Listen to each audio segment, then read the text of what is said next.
Hi, my name is Isabel, and I am new to BookTube. I've been in the BookTube community. Well, I've been following the BookTube community for quite a long time now. I've been reading since like middle school, and I had like a 10-year hiatus. And last year, I recently started like reading again for real. And Carrie can read. She recommended these books here that we're going to talk about, and it's changed my life since. That sounds so corny, but it has, in a good way, because a good and a bad way, because I made this my entire personality for like a good few months. I spiraled. Like once I finished reading the second book, it was game over. It was game over for real. And anyone that's read this series knows what I'm talking about. Like the moment you read the last chapter, it kind of just makes you obsess in varying degrees. For me personally, I literally wrote down theories and did like a deep dive into Tumblr and like different websites to try to get some sort of closure and hope, because the way this fucking ends is really heartbreaking. And I mean, that's kind of a spoiler, but not really. Like it's a cliffhanger. It's a really big cliffhanger, and we're gonna get into it. But basically, this story is full of magic, romance, star-crossed lovers. Like it has everything you could possibly want. Well, it has everything that I want, so that's all that really matters. I know some people don't like it, maybe because they think it's cheesy or corny or just like unserious, because it is really unserious. There's some pretty unserious moments to this, but I don't mind it. I think it adds to the like whimsical nature of it. It's very fun, very like, it feels like a fairy tale book, kind of like Ella Enchanted, that vibe. But the romance feels more serious, like there's more stakes to it, right? We'll get into it when we get to that. But essentially, just to give you a background, the main characters here, I kind of had to use AI to like generate these images because I didn't feel comfortable posting like fan art just yet. Maybe in the second part to this I will, I don't know. But essentially I have this and I'm not even using it. This is Tella.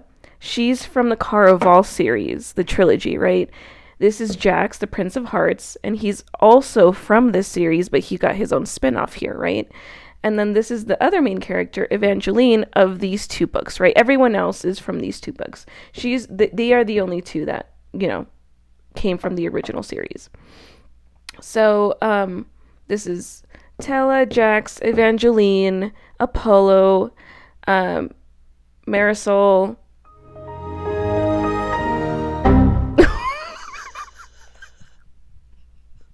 Why was I about to say Lucian? Why? Listen, I finished writing this draft, like the recap, a long time ago, and I've tried to film this video like multiple times, and each time it didn't feel right or organic. So third time's a charm. I have to redo it, and it's been months since I've written everything, and so I forgot his name. What was his name? Tiberius. Okay, this is Tiberius. This is Luke. This is Ariel. I'm not gonna call her Lala. That's really stupid. I'm not gonna call her Lala. No. And then this is Chaos. When I did the AI generated art thing, it wouldn't for some reason it wouldn't want to generate a mask on his face. It was really hard. I don't know. Just imagine him with a mask on, and that only shows his eyes, right? So that's the main cast of characters, right? That's who has some stakes in this story. If you can hear my cat, please disregard that. She doesn't like it when I close my door, even though she only goes out for 2 seconds and then she comes back. So we're just gonna ignore her for a little bit. The prologue to the book essentially starts off with Evangeline running her father's curiosity shop. Her father is whimsical kind of guy. Like, he believes in fairy tales. He visited the North, and the North essentially is like this kind of enchanted place. Like, it has magic still, and it has this curse where the stories that are created in the North kind of stay in the North, and if you try to leave the North, it changes it. Like, people that try to tell the story, for some reason they can't tell it the same way twice. And it still actually happens in the North itself. Like, stories, they change constantly, so you never really know how a fairy tale actually is. Like, the fairy tale might change constantly, right? So there's that element to the story, right? And so her father went to the North to like gather some magical items to sell to people, right? And he comes across this beautiful woman in a well, and he like falls in love with her, whatever. They fall in love, they have a kid. It's Evangeline. So they have sex in the North, right? And then she gives birth in the South, where she resides. Anyway, I don't know why that was funny. It's the wine. So she's there. She's an orphan. Both of her parents died, unfortunately, but not before her father decided to remarry for some reason, and he married the worst fucking person on earth, right? Of course, right? It's the stepmom trope, and the stepmom already had a kid, and it's Marisol. And so the stepmom has a daughter. Her name is Marisol. She's a bitch. We don't like her for reasons that will become obvious in the future. Is it in this book? It is in this book. Yeah, it is in this book. Oh, sorry, I'm confusing the two books. So we find out that Marisol's a bitch in the first book, of course, and it kind of just devolves in the second book, right? Anyway, so Marisol is a cunt. I can't really, like, drive that home enough for you to really know how much I don't like Marisol. So the reason why we don't like Marisol is because she wants what Evangeline has. She doesn't have a good self-esteem going for her, especially because the stepmom kind of tears her down at every single fucking turn, and kind of wants her to be perfect, right? So she kind of pushes her to get a suitor, get a husband, get a rich husband, right? And she kind of pushes, the stepmother kind of pushes Evangeline to the side. And so Evangeline, it kind of has to run the curiosity shop on her own. She wants to preserve what's left of her father, right, and her mother. And so she is, working in this shop when the bells above the door ring a little bit before it actually opens. So it kind of gives her a warning, like, hey, something bad's going to happen. But she takes it as, oh my gosh, this is like fate. Something good is going to happen, because she then meets Luke, her boyfriend. Her to-be boyfriend, this hottie right here. And Luke comes from like a prestigious, noble-ish family that came from the North. So they are kind of snobbish, and they have a secret relationship going on, right? No one really knows that they're dating. They kind of meet in secret. So overnight, kind of, he falls in love with Marisol, right? He came to visit her, and like all of a sudden he's like drooling over Marisol, and they get engaged, and Evangeline is like very heartbroken about it, and she feels like there's something afoot here. There's something going on. And it's the stepmother. She thinks it's the stepmother that somehow put a spell on Luke and made it so that Luke wanted to marry Marisol, her daughter, and everything. So I don't know, Evangeline thinks it's the stepmother, but in reality it's Marisol. And I'm okay with spoiling you about it, okay? Just so you know, just so you're aware, okay? So Evangeline's heartbroken the day of the wedding, in the morning. Evangeline, I don't know why she waits until the last minute, but she goes and desperately goes to this guy, Jax. And who Jax is, he's a magical being. He's like a deity. I guess it's not really specified. They're called fates, right? So fates were created by this witch, this powerful witch, and this guy called the Fallen Star. And the Fallen Star is literally a fallen star, as we come to know in like a short story in one of the special editions of Once Upon a Broken Heart, the first book. We come to find out that he's the fallen star. He's a literal fallen star that has immense amounts of power, and he and the witch, this powerful witch called Esmeralda, they created the fates. And there's a ton of different fates, actually. I think there's like 13 major fates, if I'm not mistaken, and then some minor fates. I don't know how many, but just a few. And so Jax is part of the major fates, and what that means is he's very fucking powerful, and he has the power to basically kill with his kiss, and to control people's feelings, to what else can he do? Kind of control people, in a weird way. And am I wrong to think that he can like control people's hearts, like physically? No. Yes?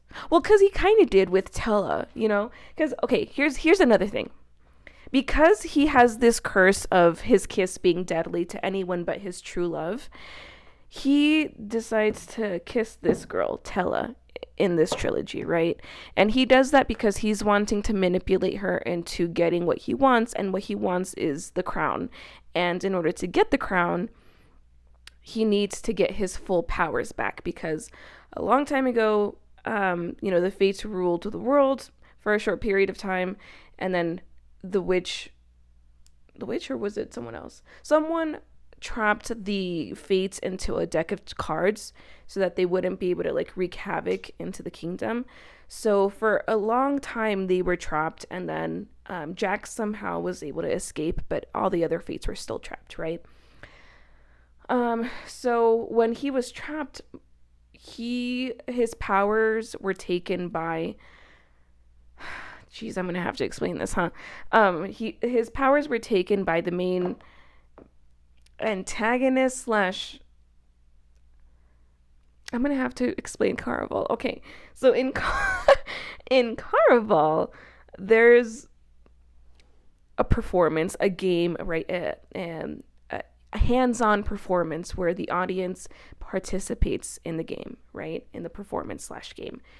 The performance essentially is a game where someone has to find the clues to get something so that they can win the game and essentially make a wish, right? And they can wish for anything.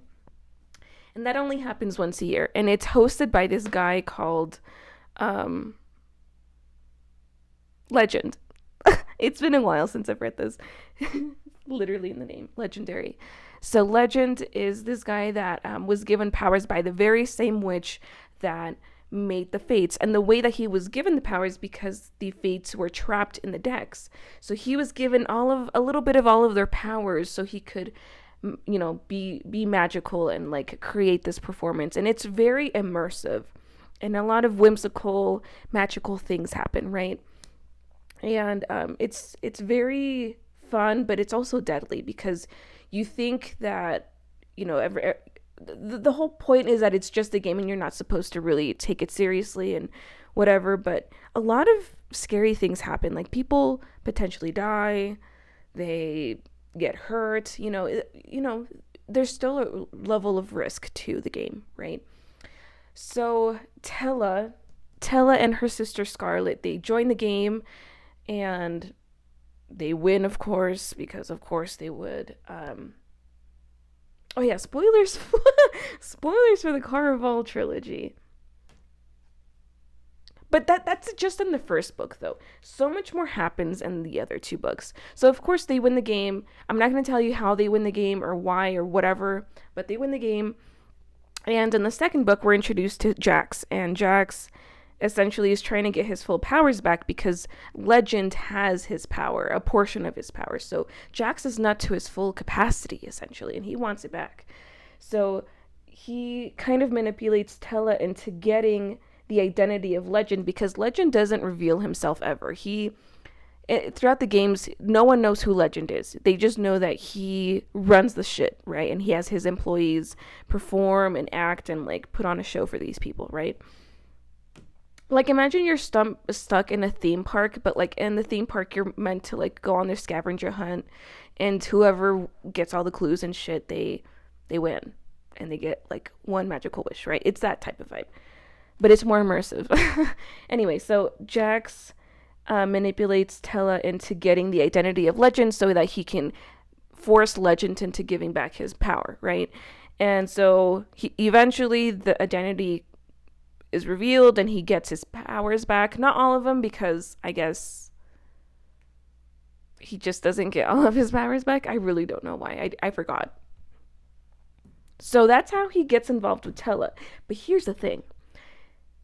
His kiss is supposed to kill everyone, right? Whoever he kisses just dies, right? But with Tella, he was able to slow down the process, right? Just long enough for her to find out who Legend is for him. And the weird thing is, she doesn't die. So part of his curse is that the only one that can like survive his kiss is his true love, right? So that means Tella is his true love. But Tella doesn't love him back. And that's why we get a spin-off for Jax, because we need to find his true love. We need him to have a happy ending. And mind you, in the books, Jax isn't a very pleasant person. He's ruthless. He doesn't really care about anyone. He just is kind of selfish, right? He's just looking out for himself, for his own gain and his own agenda, right? And he'll do whatever it takes to get what he wants, essentially. So he's kind of selfish in that manner. And so we're not really meant to like him. Of course, he's hot. Of course, he's charming. And he's kind of morally gray. And the girlies that love morally gray men, you're going to eat him up. I ate him up. I loved him. And so when you read the trilogy of Once Upon a Broken Heart, you fall in love with him even more. Like, you're even more obsessed with him. At least, I'm speaking for myself. I was more obsessed with him in the spinoff than I was in the trilogy. I wasn't really rooting for either teams, either like Jax or Legend. I wasn't really rooting for either one. I was just rooting for Tella and whatever she wants, right? Like, anyway, so that gives you some context to who Jax is as a person and why this matters, right? Why what happens in the Once Upon a Broken Heart trilogy matters, right? Jax is a very broken person. His humanity has kind of worn away with the years, with the amounts of people that he's killed with his kiss, the aspect of him being just a fate in and of itself. Fates are kind of really intense. They're very intense and they feel intensely. They can either feel nothing or everything all at once. And they're very prone to obsession, to possession, jealousy, love, lust. Well, actually not love. Love is their weakness. That's what makes them mortal, right? Because right now they're immortal. They live forever. But once they love, they become mortal. So they're very susceptible to getting killed, right? So that's why they don't tend to fall in love, or they try not to fall in love, because that makes them weaker, I guess. Like, vulnerable is the word. So Jax, even though like that's his weakness, he still looks for his true love. Like, once he meets Tella, like, he's all in. Like, he wants to fall in love. He wants to have that happy ending, right? And then of course Tella rejects him, and so he's heartbroken and he's like licking his wounds and everything. And before she rejects him, he meets Ava, right? So let's go back to Ava. Ava is heartbroken because the love of her life is marrying her stepsister. And she's wanting to stop the wedding the day of, because she's a procrastinator and she doesn't know how to confront things in a timely manner, right? So she goes to Jax because she knows he's a fate, and she knows that maybe since he's the Prince of Hearts, he'll have some sympathy and empathy towards her situation and will help her, right? If she prays to him in his temple. Because fates are treated like saints, kind of like deities, where they have their own churches and people go and pray to them, hoping for, guidance or help or whatever, for their prayers to be answered. So she goes looking for his church. The thing is, his church has been lost, right? It just disappeared off the map. So she has to go look for it in the first chapter, and she kind of has this ability, right, to open. I shouldn't spoil that. Scratch that. She has this uncanny feeling that the door that she finds is the one that leads to his temple, right? So she opens it somehow. Should I read it? Yeah, I'll read it. When she first enters the church, she smells apples and blood, which she finds odd because the church is meant to smell differently to everyone who visits, and it was supposed to smell like a person's greatest heartbreak. She was expecting to smell suede and vetiver like Luke, but she smells apples and blood instead. Guess who smells like apples and blood? Jax, because Jack's whole thing is that he eats apples all the time. And, there's a lot of fan theories circling why he does that, but no one really knows. Stephanie Garber has yet to reveal why, and we will find out in the third book. But my theory is that he eats apples to suppress his desires, right? His desire to kiss. His urges, his manly urges. So I think that's why he eats apples. Anyway, so she also smells blood, and he cries tears of blood. I feel like she was smelling Jax, her biggest heartbreak. Right? Anyway, she also notices this guy wearing a weird outfit. Let me describe it to you, right? She sees a young man with golden hair wearing a burgundy top coat, an untied cravat, tall leather boots, and a striped black and white shirt that was halfway tucked into his breeches. Okay, so the timeline of this is when Tella goes to Jax. When was it? It was the same day that Jax and Tella get married, because Jax and Tella, they get married in the fucking book, and I guess it was the morning that he helped Evangeline, and then in the afternoon Tella goes up to him, and they get married because she's like heartbroken and shit. I don't know. Or was it because she was heartbroken? I think it was because they needed. I don't know. I just know that they got married that same day. So that's the timeline in Legendary, that when they get married. That's when he meets Evangeline, right? So anyway, she sees him. He's like slumped in the back of the fucking church, and she kind of ignores him and goes up to the front, goes up to the statue of Jax, and she prays to him, and she's like, please help me, whatever.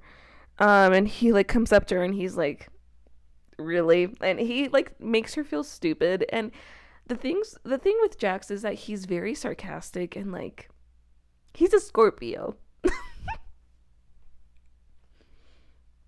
He's a Scorpio, and I'm pretty sure Eva's like a Pisces or a Cancer or something. She's probably a Cancer, something like that. And he's a Scorpio, so he's just very mysterious. He doesn't like to divulge any information about himself, but he's very like snarky, and like he makes you feel, he humbles you super quick. That's what it is. He just humbles you, and he has just a really nasty attitude sometimes, but in like a quirky way. Like he's handsome, so of course it's okay. Anyway, he offers his help in exchange for 3 kisses, and she makes him promise not to kiss anyone at the wedding, and since he's in a good mood, which is rare,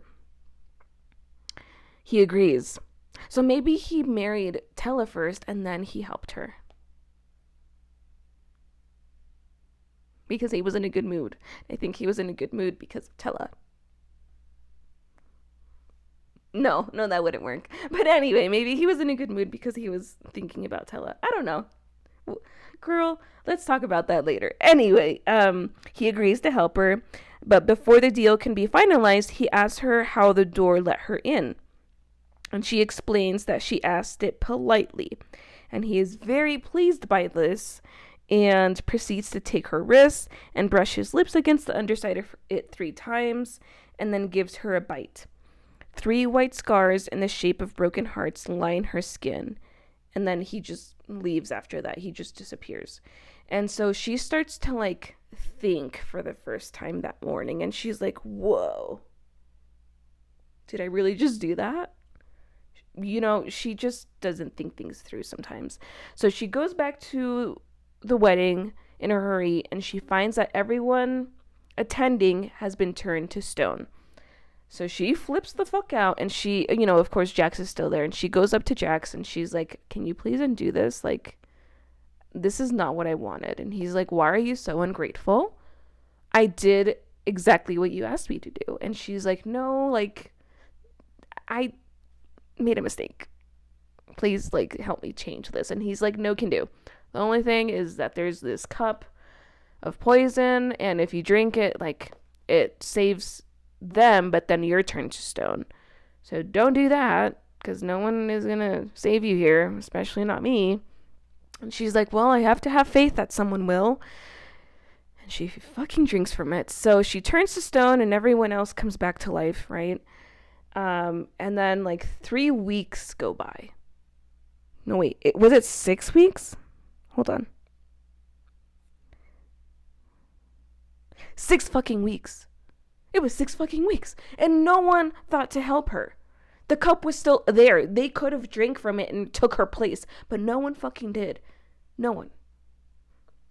It's sad. Anyway, before I move on to the next scene, I do want to mention what he says to her.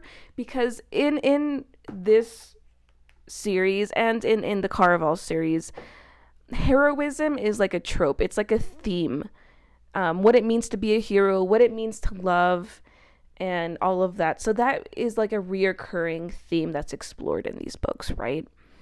So this is what Jax says before she like drinks from it. He's like trying to convince her not to do it, right? You don't want to do this. You don't want to be the hero. You want the happy ending. That's why you came to me.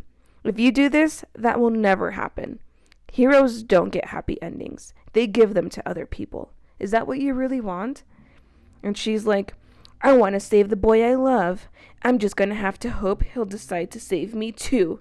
And she throws that shit back and turns to stone. Obviously, Luke is still under a love spell and doesn't really pay her any mind. And he doesn't like help save her. Marisol's a cunt, of course. She doesn't save her. Her stepmom's a cunt. Like, no one saves her. So finally, 6 fucking weeks go by. She wakes up and she's in she's like in a, what is this called? Like, I guess in the laboratory of another fate.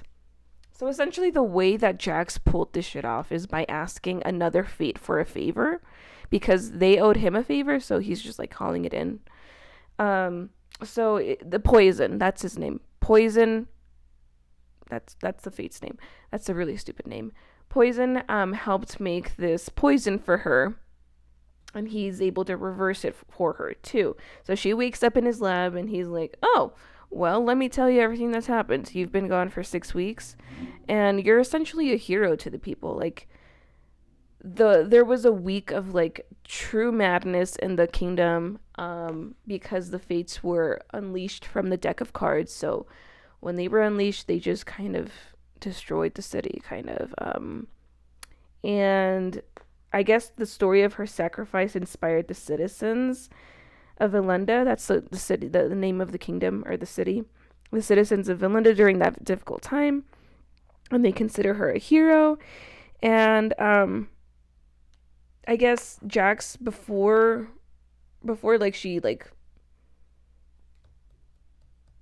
when did he do this? I guess he told her beforehand that he was gonna help her get like a line of suitors and like make her famous. Like before he turned everyone to stone when they were like making that deal, he told her like, hey, I'm gonna help you get famous and like have people interested in you, because before no one really paid attention to her, right? So I guess everything kind of turned out all right for her. But even though she has all this attention on her and people really like her now, she's like in the newspapers, she doesn't really want any of that attention. She doesn't want men lining up to like meet her and like propose to her. She just wants her man. She just wants her man. And he doesn't like come and talk to her. Like weeks pass and she doesn't hear from him. Apparently he like kind of disappeared. And actually he was attacked by wolves, funnily enough. And he kind of just disappeared after that. And so she doesn't really know what to do besides move on, and she's really heartbroken by everything that's happened. And so in the midst of her kind of recalibrating and composing herself after the shit show, she gets like an invitation from the Empress, and the Empress tells her that she is going to be like the ambassador to the kingdom, because I guess this other kingdom in the north, they are like hosting this party where their prince is looking for ladies to marry and all of that, and they want Ava to go because the Empress already has her man. Should I spoil this for you? No, I shouldn't. Okay. So the Empress is already wrapped up in her own romance, and she likes Ava, and she likes that the city likes Ava, and that she's like a hero, and she's pretty, and she just has a good heart. Okay, she really can tell that Ava's a really good person, and she wants her to be the ambassador. I really don't know how to explain this. It's kind of ridiculous, but she goes on this trip on the condition that she brings fucking Marisol with her.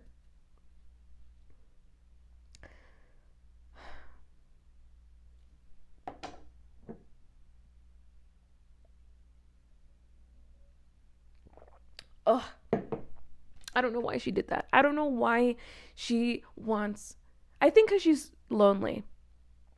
That's why. She's just really lonely. Like, she just wants some semblance of closeness with someone, because she doesn't have a dad. She don't got a mom. Her stepmom's a cunt.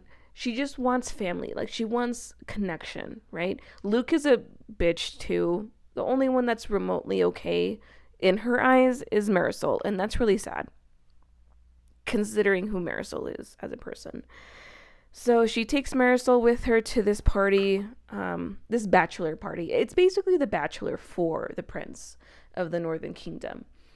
It's called a Nocte Never Ending, and essentially it's this festivity where he hosts several parties, and it's not allowed to end until he finds his future wife, like he proposes to someone. And so there's a bunch of ladies from all over that are like trying to get his attention, I guess. And so Ava doesn't really expect much from this. She just wants to have a good time and forget about Luke and, like, I don't know, just experience the land that her mom is from, like her homeland, her motherland, one can say. So she goes, and on her way, like, she goes via ship, of course. She travels with her sister on the ship, and there's this huge arch going into the country. Like, there's an archway that you have to pass under to get to the dock, I guess. And so she passes, the ship passes under this, and she hears like whispers and shit, and she's like all kind of, I guess, excited by it, because the north is more magical than Valenda. It's there's magic, I guess. I don't know. I don't know. There's magic. And she's excited. Once they dock, Marisol immediately like leaves her, and she goes shopping, and she buys a stupid cookbook, even though she's never cooked in her life. And Ava doesn't take this as a red flag. I don't know. Anyway, so that's the first day, right? And at night, there's like a private like meeting before the festivities that Ava is invited to, and not Marisol, thank God. So she goes to this party and she unknowingly bumps into Chaos. This guy over here, this cheesy motherfucker, he shows up and he like says some cryptic shit to her, and he like fades into the mists after like he says the most cryptic shit to her, and like she kind of brushes it off, and then she goes into the party and she like forgets about him. But it's kind of funny, like when you read back through the series, you kind of catch all of the little things that Stephanie Garber left for you to pick up. So I definitely recommend rereading it multiple times because it's a blast. Like once you know what happens and you reread, it's both painful and just very entertaining to read again. Just saying. Anyway, she like goes there and starts mingling with people, but some people are kind of snobbish and they like kind of look at her and side eye her. But then she meets Lala. I'm gonna call her Ariel. I'm sorry, that's her real name. I'm gonna call her Ariel. She meets her and they hit it off and they're having a good time. She also spots Jax out of the corner of her eye and she's like, why the fuck is he here? Why is he here? Why can't I escape him? I go to a different fucking country and this bitch is still here. Bombastic side. Poor Evangeline. The funny thing is that he has dark blue hair.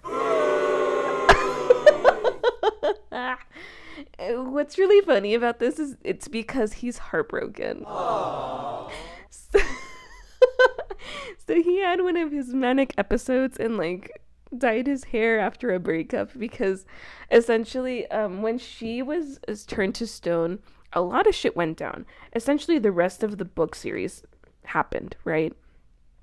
Where Tella breaks up with Jax because Jax, of course, tries to force her to stay with him because she's his true love and he like desperately wants to have his true love, right? And she rejects him and it breaks his heart, and so he dyes his hair blue and, you know, goes to a different country.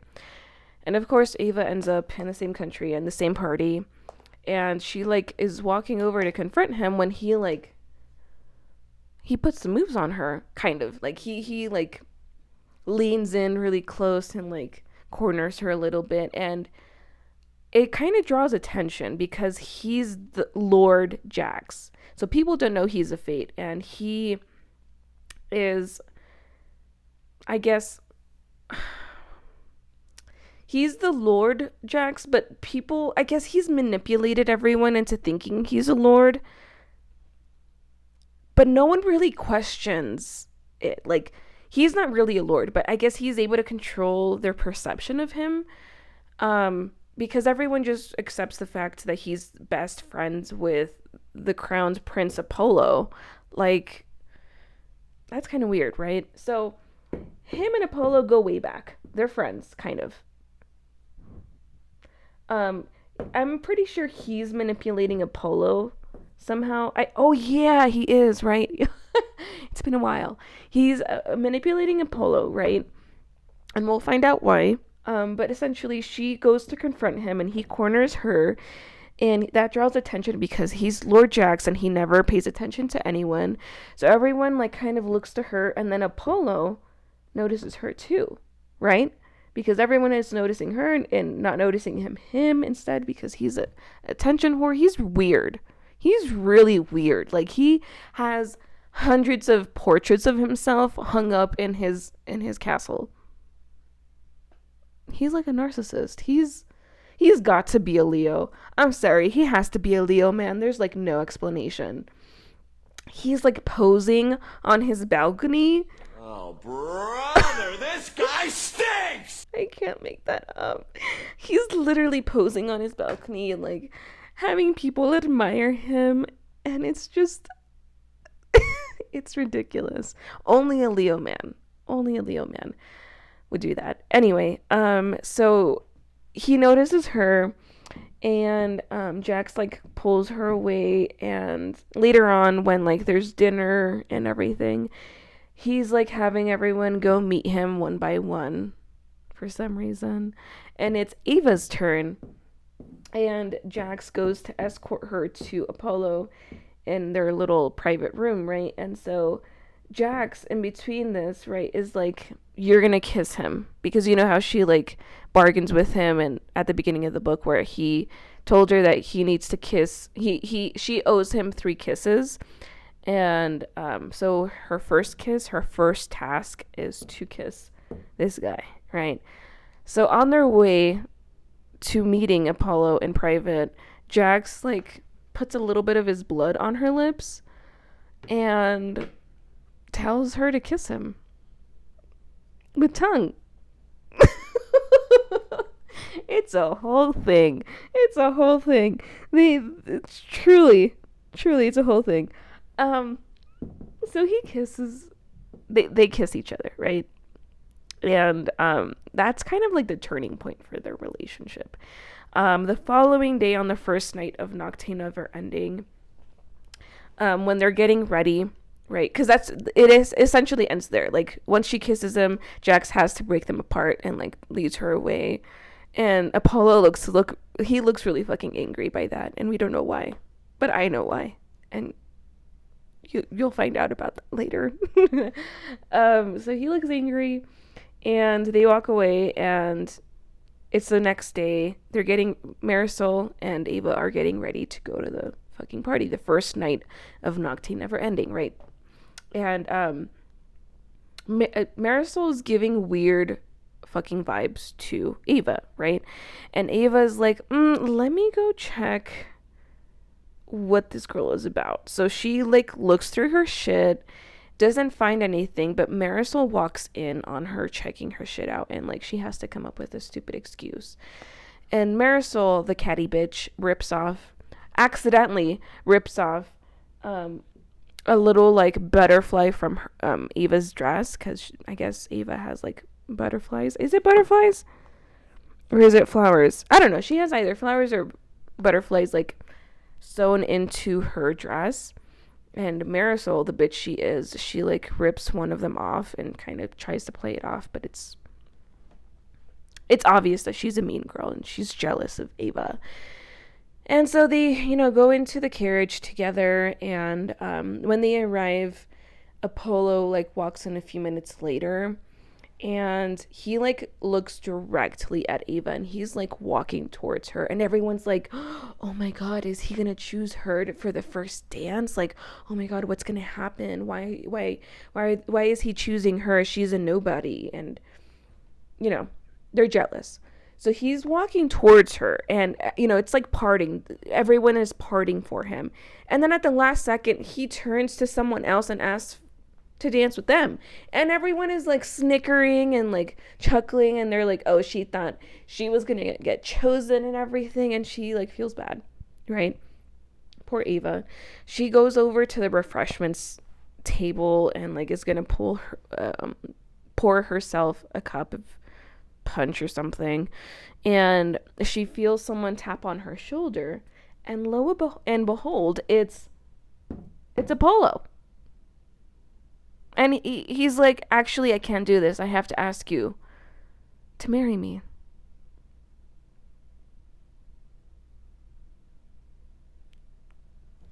What? Marriage? He hardly even knows her. They've met once. And he proposes, and of course she says yes. Tell me you wouldn't for a check. Tell me you would not accept a prince's proposal. I would. I don't care. Especially if it's Apollo. Like, he's fine. This is a fine man. Apparently, Stephanie Garber was inspired by Adam. Sorry, I don't know why I said it like that. Adam Driver. So he kind of looks like him. I tried my best. Okay, I tried my fucking best. I was in the trenches in the AI animator thing. Like, I tried my best to make him look like Adam Driver, but it just wouldn't look good. Like, it didn't look good. I don't know what to tell you, girl. I tried my best. He's also supposed to have, like, a darker complexion, and I try to do that, but no matter how many fucking times I tried to, like, emphasize that in the AI thing, it just wouldn't give him a darker skin tone. Like, I don't know. I tried my best. Anyway, they're engaged. They're happy. Everything's going according to Jack's plan because, of course, he's orchestrating this for a reason that we will find out later. And so Ava is kind of wary of Apollo's love because it's kind of intense. Like, he's sending her gifts constantly. He writes sonnets of her, and like, it's just love bombing to the max, essentially. And she feels kind of freaked out by it. She feels like he's under a spell, and he is. And she's not liking that. She wants a genuine love. Like, she wants someone to fall in love with her organically and love her for her, and not because of a kiss that was manipulated by a fate, you know? She wants a fairy tale love, a fairy tale ending with everything, you know? That's what she just really wants in the end, right? So she feels kind of bad, and she's sick of Jack's ignoring her because ever since like the party, he's not really spoken to her. So she decides to send him a note, essentially asking for them to meet and discuss what the fuck is going on. And so he like picks her up, and there's a lot of tension right off the bat. Like, she's obviously attracted to this man, and she wants answers, and he's not really giving her any answers. Jax is looking sexy, obviously. Threats are made. Flirtatious eyes meet. And in the end, Jax gives her an ultimatum. Either she marries Apollo and he removes the spell that Apollo is under, or Evangeline can end the engagement on her own without Jax, and Apollo will die of heartbreak. And Ava's like, why are you like this? Like, who hurt you? Why are you trying to make my life so fucking difficult? Why are you so cruel, dude? Why? And she starts to kind of connect the dots that perhaps whatever happened with Tella is informing his decisions. Like, maybe he's just really heartbroken over it. And that's why he's just so cruel, because he's hurting on the inside. And she's feeling very empathetic towards that. And Jax is like, why are you feeling sorry for me? Like, don't feel sorry for me. It would be a mistake for you to tell yourself that I'm not a monster. I'm a fate, and you are nothing but a tool to me. And that's such an iconic line. Tell me that's not an iconic line.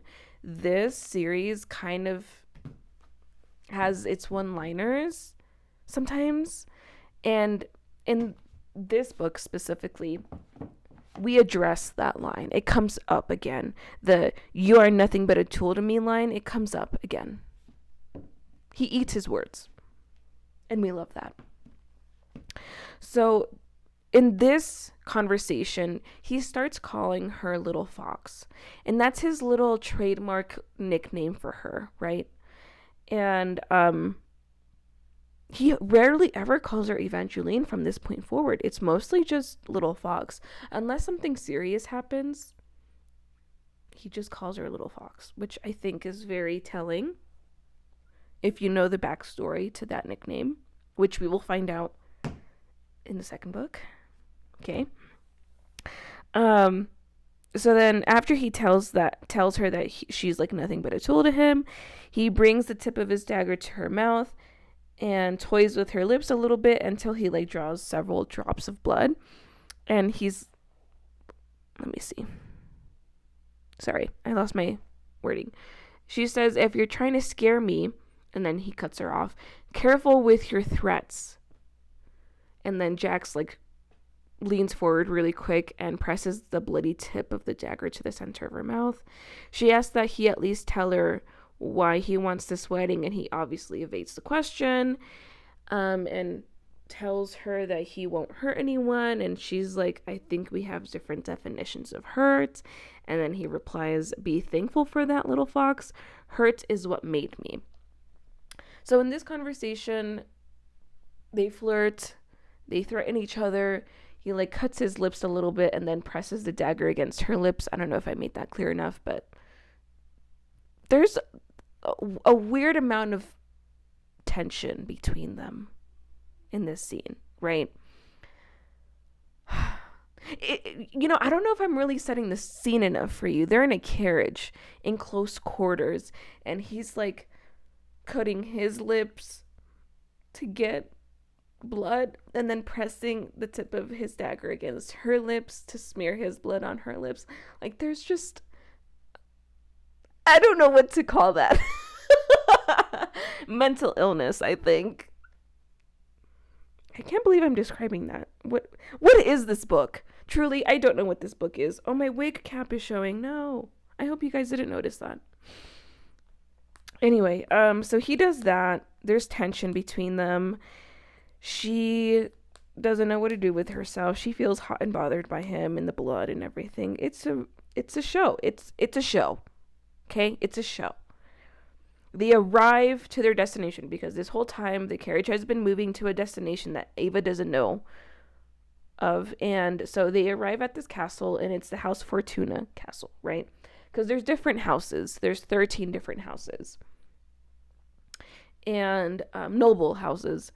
And they arrived to House Fortuna. And the House Fortuna had a lovely young maiden that was at the Nocte Never Ending party, and the maiden was thinking that she was going to possibly get chosen, so she's very butthurt by that, right?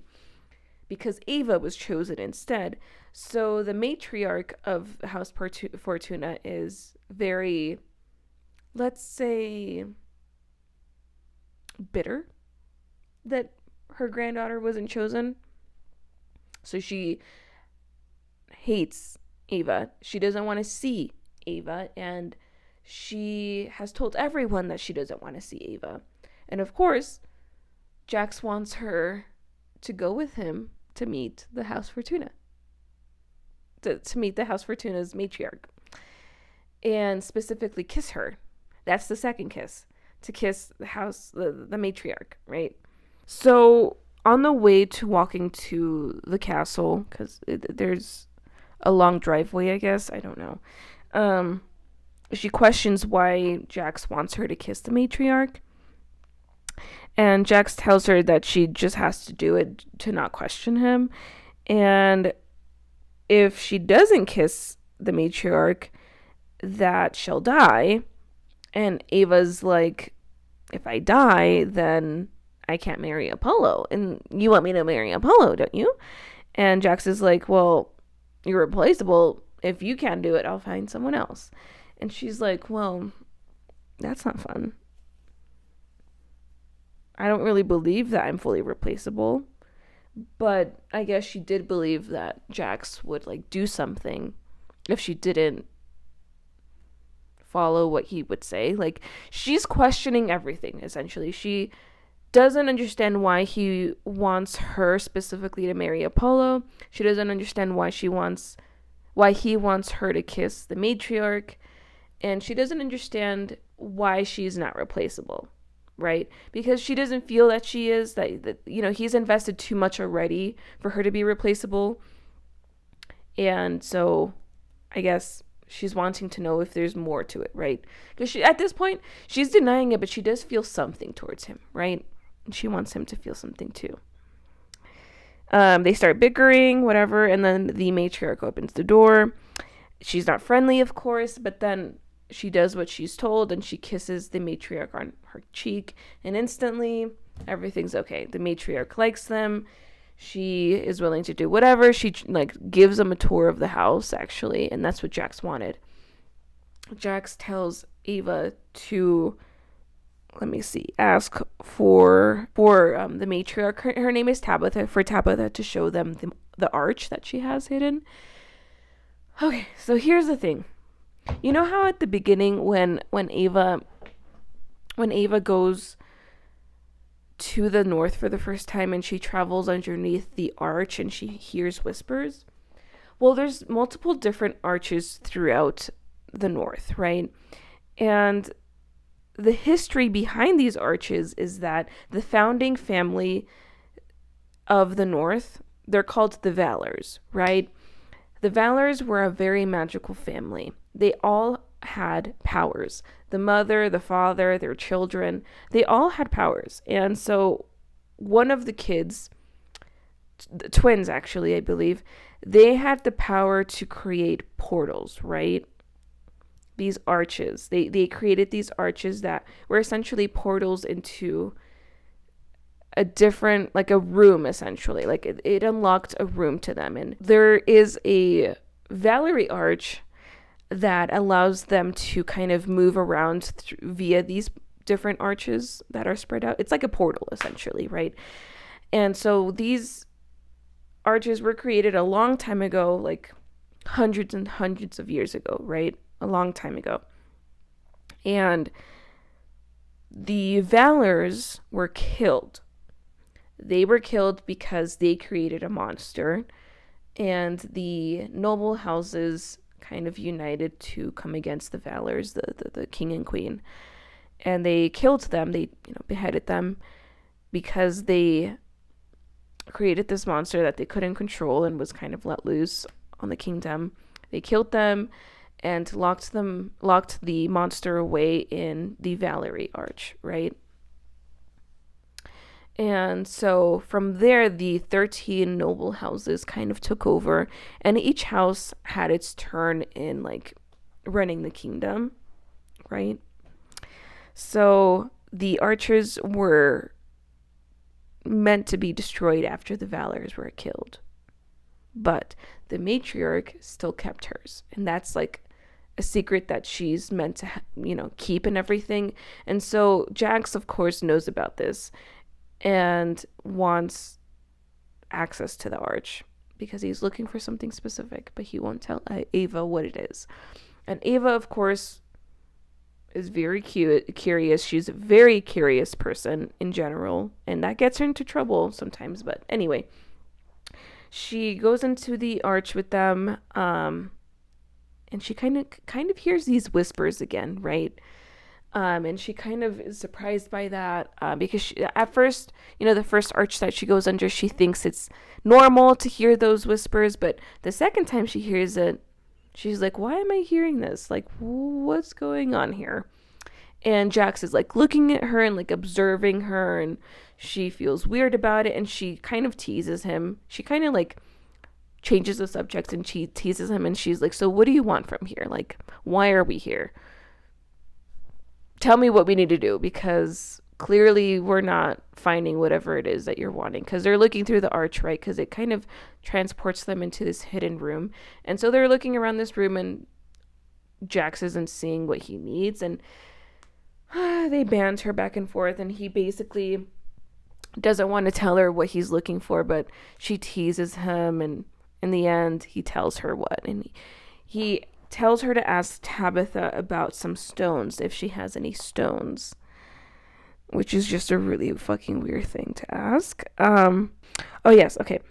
So then once Ava asks about the stones, Tabitha kind of snaps out of the little trance she was in, and she attacks Ava, or tries to attack Ava, but like they stop her from attacking by like hitting her over the head with like a vase or something.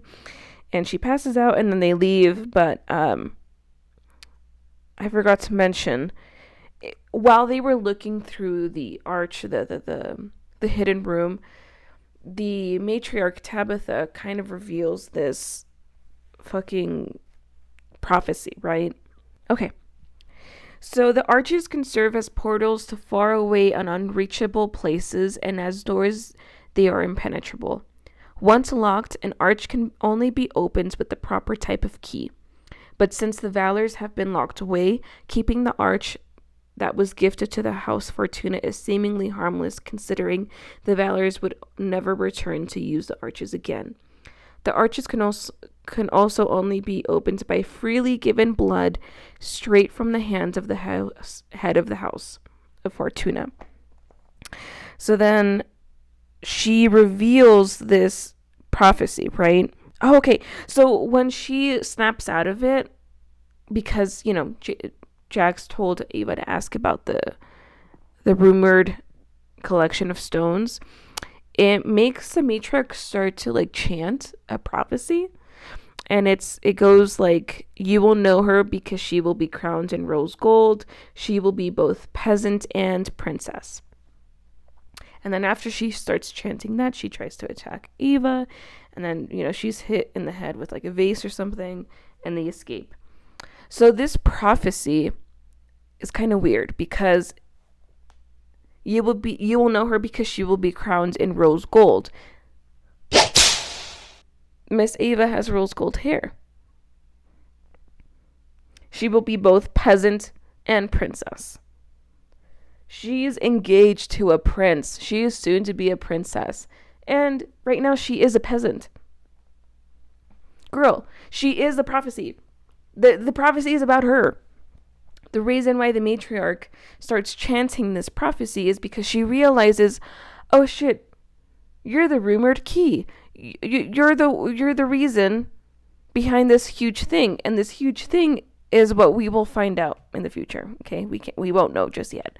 But she starts chanting this, and she realizes that Ava's the head bitch here for this prophecy and tries to attack her. Right.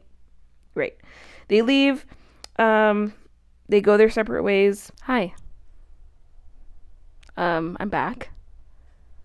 I'm wearing glasses. Finally got glasses. I got a new light set up. I don't know if you can see it in the glare of my glasses, but I'm on the floor now. I feel like it was just a better situation.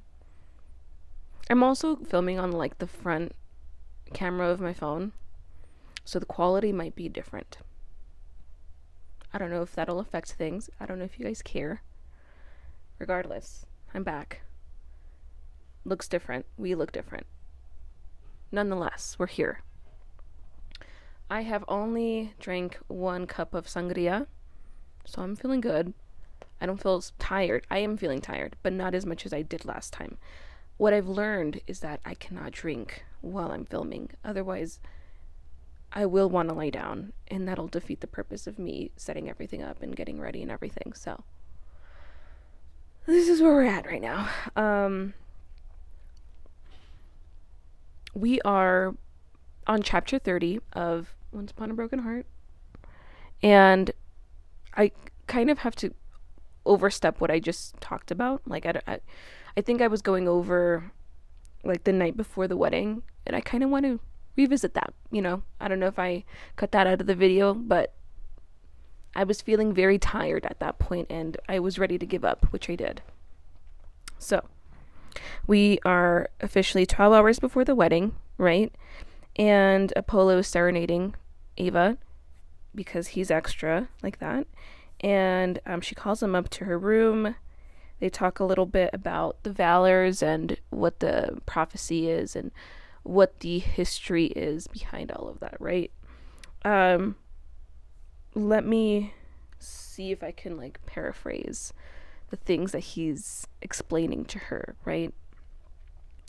Basically, that the Valerie Arch is believed to be the gateway to the Valerie, and in one version of the story, the Valerie was a magical prison built by the Valors.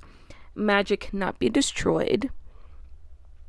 So the Valors said they created the Valerie to lock away any dangerous magical objects of power or foreign captives with magical abilities.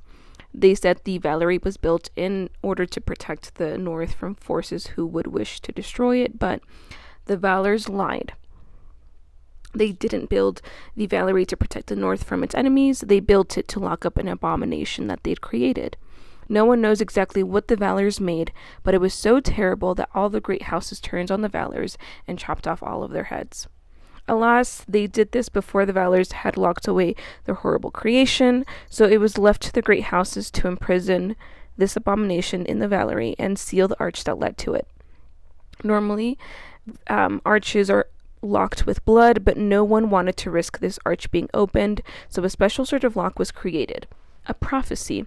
And this is where Ava comes in, because she is the key to the prophecy, right? She literally fulfills all aspects of the prophecy, so she's able to open the Valerie Arch, right?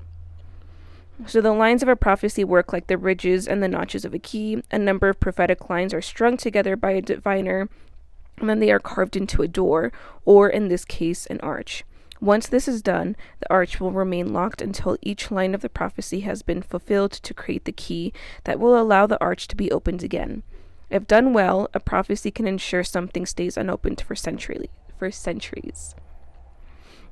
And then he goes on to tell her like a different version of the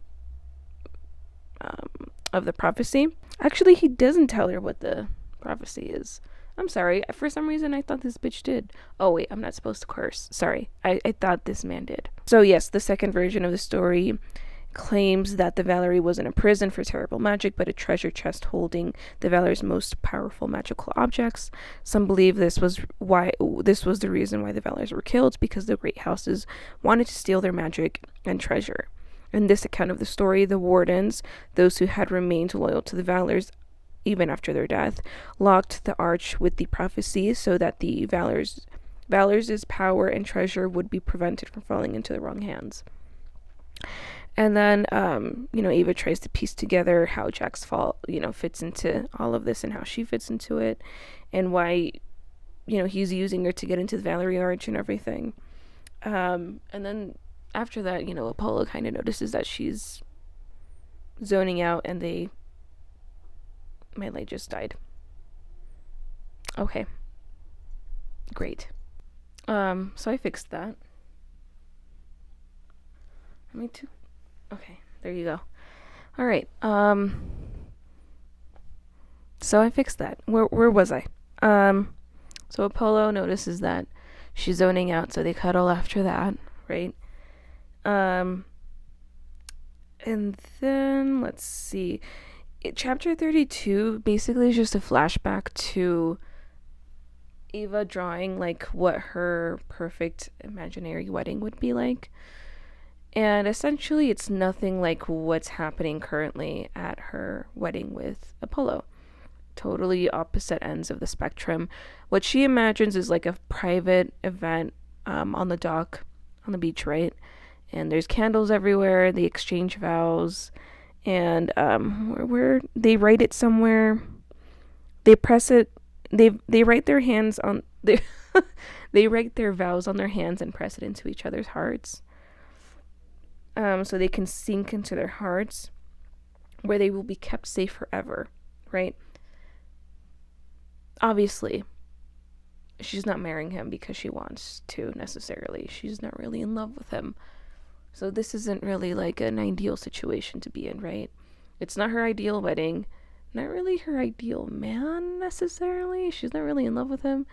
And not an ideal situation where like he's basically under a spell. Right? He doesn't really love her. That's like her fucking nightmare, right?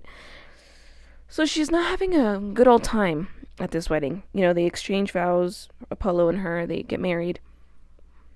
They get whisked away to this ice castle. I don't know how they were able to make it into an ice castle, but they have a castle that's made of ice.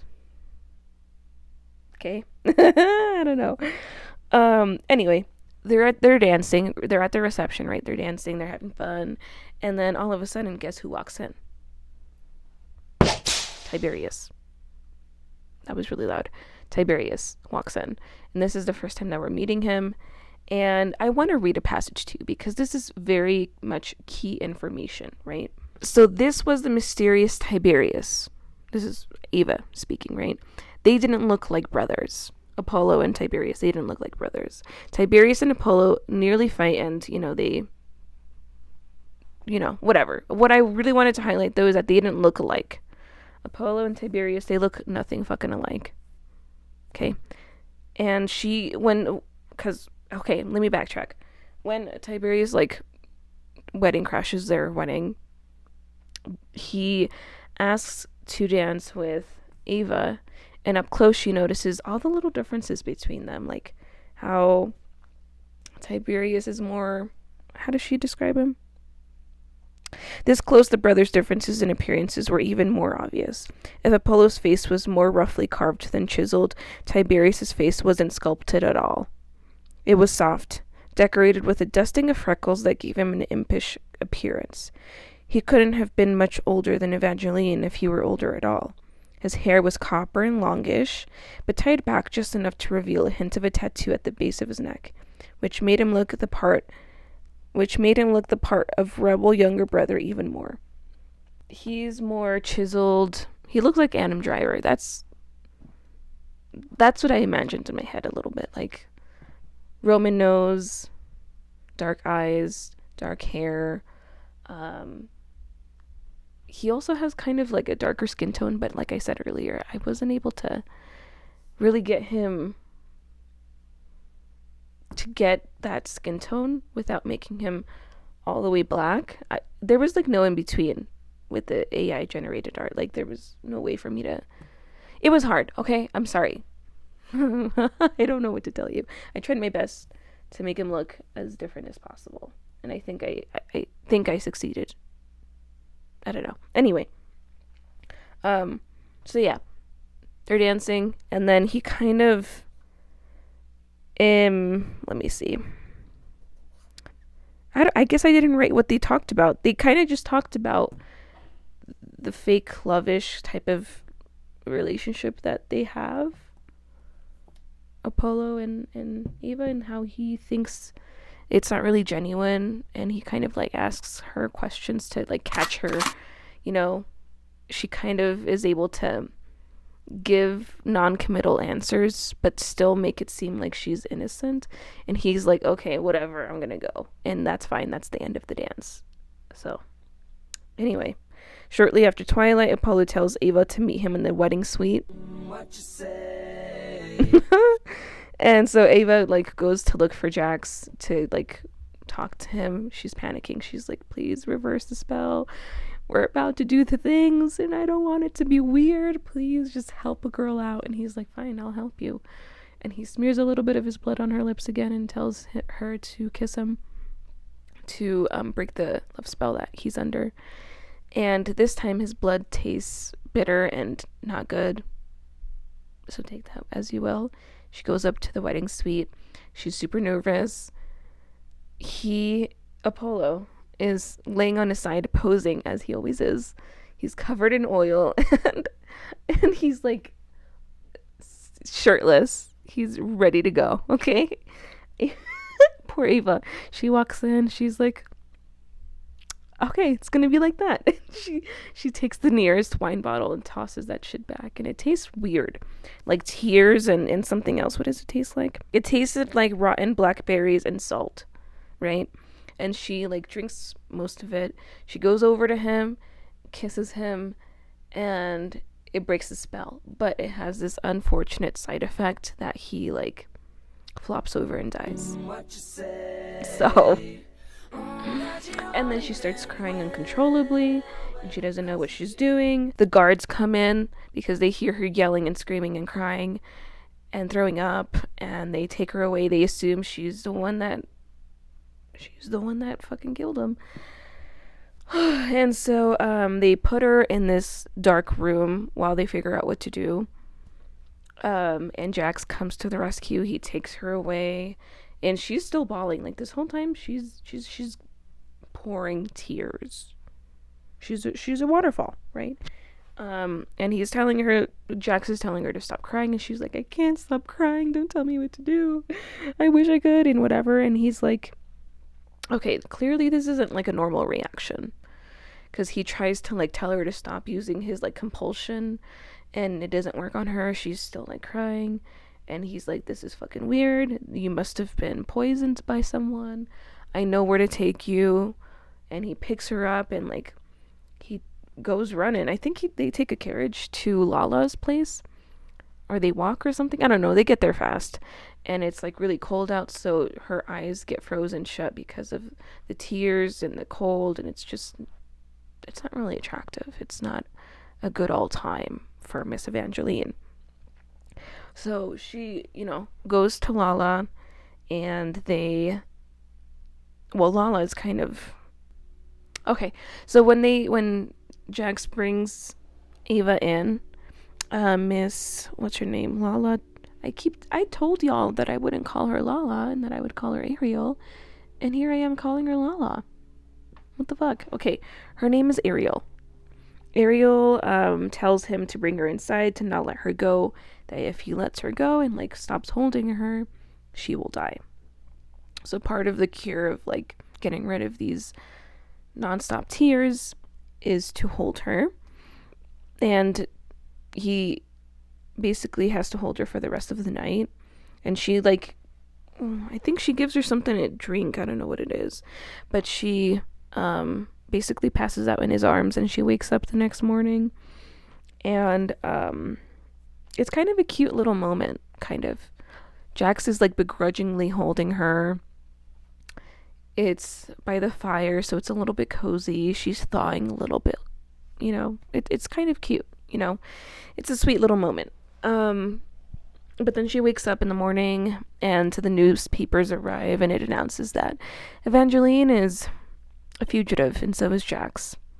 They are claiming that the both of them were in cahoots, and that they have killed Apollo, the prince, and that they've run away together. So that's no bueno. And so Jax kind of confronts Ariel, and he's like, listen, this type of like poison that she had, it's very similar to the type of poison that you used to sell to people using your own tears, because I guess part of her power is to like produce poisonous tears that like make you cry until you die.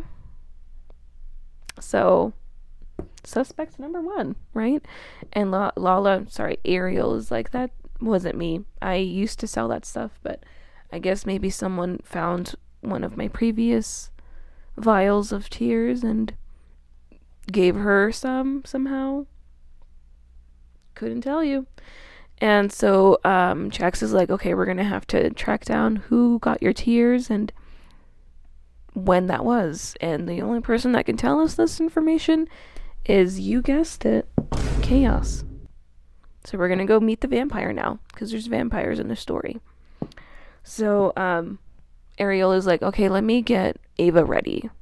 And they get her ready. She's wearing this kind of skimpy outfit, this black corset with like a short frilly dark blue skirt, and all of her cleavage is showing. She's wearing a little cape, her hair is down, and it's like glittery with gold and stuff. She's looking good, okay? She's looking very good. And the weird thing is that, what's her name? Lala is like trying to hurt Chaos, like torturing him a little bit, because he has this helm that doesn't allow him to feed. So it's kind of like putting like a cupcake in front of a starving man that isn't allowed to take a bite or isn't able to. It's kind of like that. I don't know. It's kind of weird that she's doing that via Ava, though, like using her as bait. And it's just really weird vibes. Ariel has always given me kind of weird fake friend vibes the whole time. Like, she was way too nice straight off the bat. Like, aren't you supposed to be a fate that's like very inhuman and like vindictive? I don't know. It just doesn't make sense to me. And so Jackson and Lala, they kind of have this conversation prior to them getting ready. Or is it after? I don't remember. But they have this agreement to be partners. But let me see. Yeah, before they start getting ready, and like Jax brings up the idea of going to Chaos, Lala says kind of some important things that I want to bring up. Chaos is a monster. And then Ava's like, I thought Chaos was another fate. And then Lala's like, Chaos isn't like the rest of us. And then Jax is like, still not over things after all this time. And then she says, I'll never be over what he did. And then Ava's like, what did he do? And Lala's like, Chaos is a murderer. And then Jax, I was going to call him Jake. Jax is like, he is also extremely useful. Chaos is as old as the North, and unlike the rest of us, he was never trapped in a deck of cards. He's been here all this time, collecting favors and people and information. If anyone knows who wanted you and Apollo dead, it will be Chaos. He's the lord of spies and assassins, and he's also a vampire. So, yeah, I kind of wanted to mention that because it's clear that there's an animosity between Ariel and Chaos, and that Ariel blames Chaos for the shit that they're in currently, and that he's different from the rest of the Fates. Okay, anyway. Let me see. Oh, and then Lala also mentions another kind of juicy piece of information. This kind of scene from Ariel's apartment is kind of like a turning point in the story, I would say, because it's like the first time that Jax is able to show like a little bit of affection towards Ava, even though it's kind of forced. Like, it's kind of the start of their physical affection towards one another, right? Anyway, Ariel mentions a few more other important information pieces, whatever. So this is what she tells Ava while they're getting ready. Fates aren't like humans, you know. We don't share all the same emotions, and some humans think we are entirely unfeeling. But it's the opposite. When we feel, it's intense and consuming. It devours us and drives us, and the strongest of our feelings is always the urge to be that which we were made to be. I want to feel loved. I want it so badly that I cry poison tears, even though I know every time I find someone to love me, it never lasts. It always ends with me alone at an altar, bawling out even more damned tears. So I found that if I can help a bride with her wedding, it feeds some of the urge to have a marriage of my own. But the desire is always there. And the same is true for Jax. Unlike me, Jax always has hope of finding his true love someday. His story promises there's one girl who's immune to his kiss, so I imagine the urges he experiences are even stronger than mine. His curse is his kiss, and if there's even a hint of attraction to someone, he'll be drawn to that person in the hope that she's the girl his kiss won't kill. But he always kills them. Jax's idea of love is, well, rather terrifying. So, she gives this huge spiel, right? This kind of helps us add a different layer to him, like a new light to him. It sheds a new light on Jax's personality and his background and his inner person, right? And how he operates as a fate/human. So anyway, after this little talk, they leave, and wait, before they leave, sorry, more stuff happens before they leave. So they come up to Jax, and Jax is like eating an apple, right? He's always fucking eating apples. And let's see. So when they first see Jax and he first sees how cute she's dressed, for a fraction of a second, he looked murderous, so he gives her a look, right? And her stomach tumbles, and she's kind of oh God, what is he gonna do? Anyway, she blames it on feeling hungry, and it's kind of funny that she denies her feelings for him, even at this point. Let's see. So he tosses her one of his infamous apples, and she notices that it's heavier than a normal apple, and it's the same soft shade of pink as the book that he's reading, which is The Recipes of the Ancient North, translated for the first time in 500 years. It was the same volume that Marisol was reading. So then she finally remembers that Marisol is a person that exists, and Jax is obviously not worried about Marisol's whereabouts because he doesn't like her. He knows that she's not a good person and that she has ulterior motives, and she doesn't like Ava, but Ava's too clueless for that. And he tells her that the recipe book is actually a spell book, and it's probably likely that she's a witch and she's dabbling with magic. Anyway, so it kind of like cements the idea that she's actually not on Ava's side for Ava, right? It kind of confirms everything for her. So they head out to Chaos's castle, and it's an underground castle in the cemetery, which is very much overkill in my opinion, but I think it makes sense. Like, he's a vampire, he doesn't want to run the risk of ever having like sun exposure, you know whatever. So they go to the cemetery, they go to the mausoleum, they knock on the door, and a vampire lets them in. Well, not really. There's a little bit of a pushback. Jax literally has to be like, Chaos owes me a favor, let me the fuck in. And they let him in. And the vampire kind of eyes Ava because she's in her sexy girl boss outfit.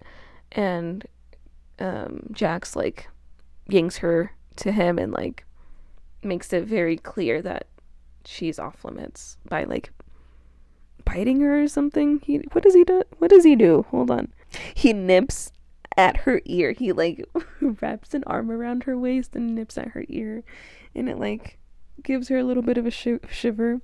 Anyway, he then like starts holding her hand and like guides her into the castle, and he warns her to like not look into their eyes and don't be easily lured by them and whatever, because if you let your guard down for even a second, you're done. They're gonna come and get you, that vibe.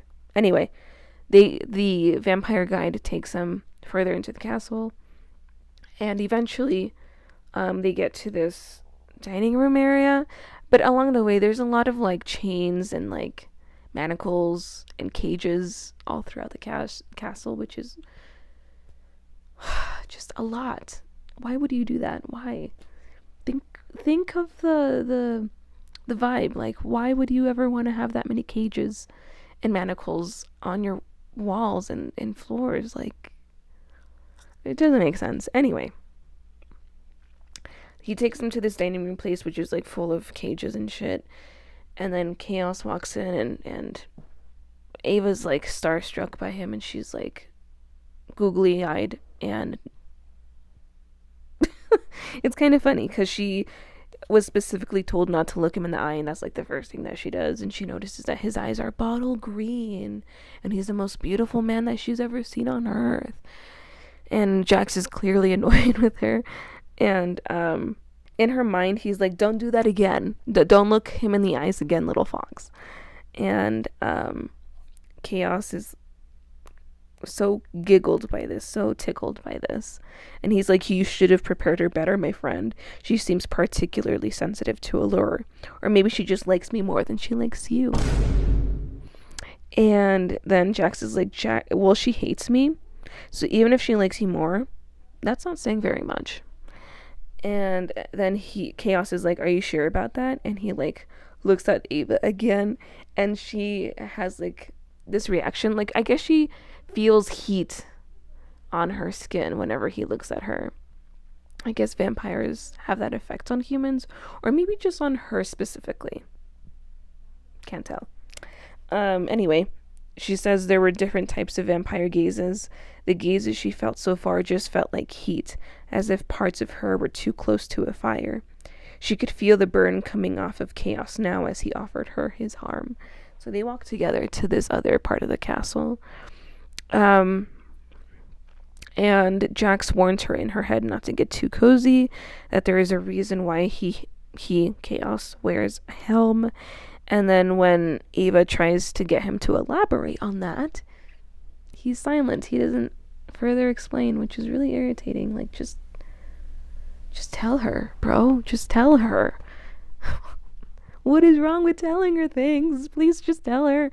Anyway, she takes a peek at Chaos, and Chaos catches her looking. She blushes, and she looks away, and she notices that there's like some writing on his helm. I guess it prevents him from biting anyone, and that she's perfectly safe. Jax confirmed that he's been trapped in that thing for centuries. But in her head, he still warns her that she will never be safe with him. So he's very, very protective of her at this point. Like, he's telling her to not tempt him and, like, don't look at him, whatever.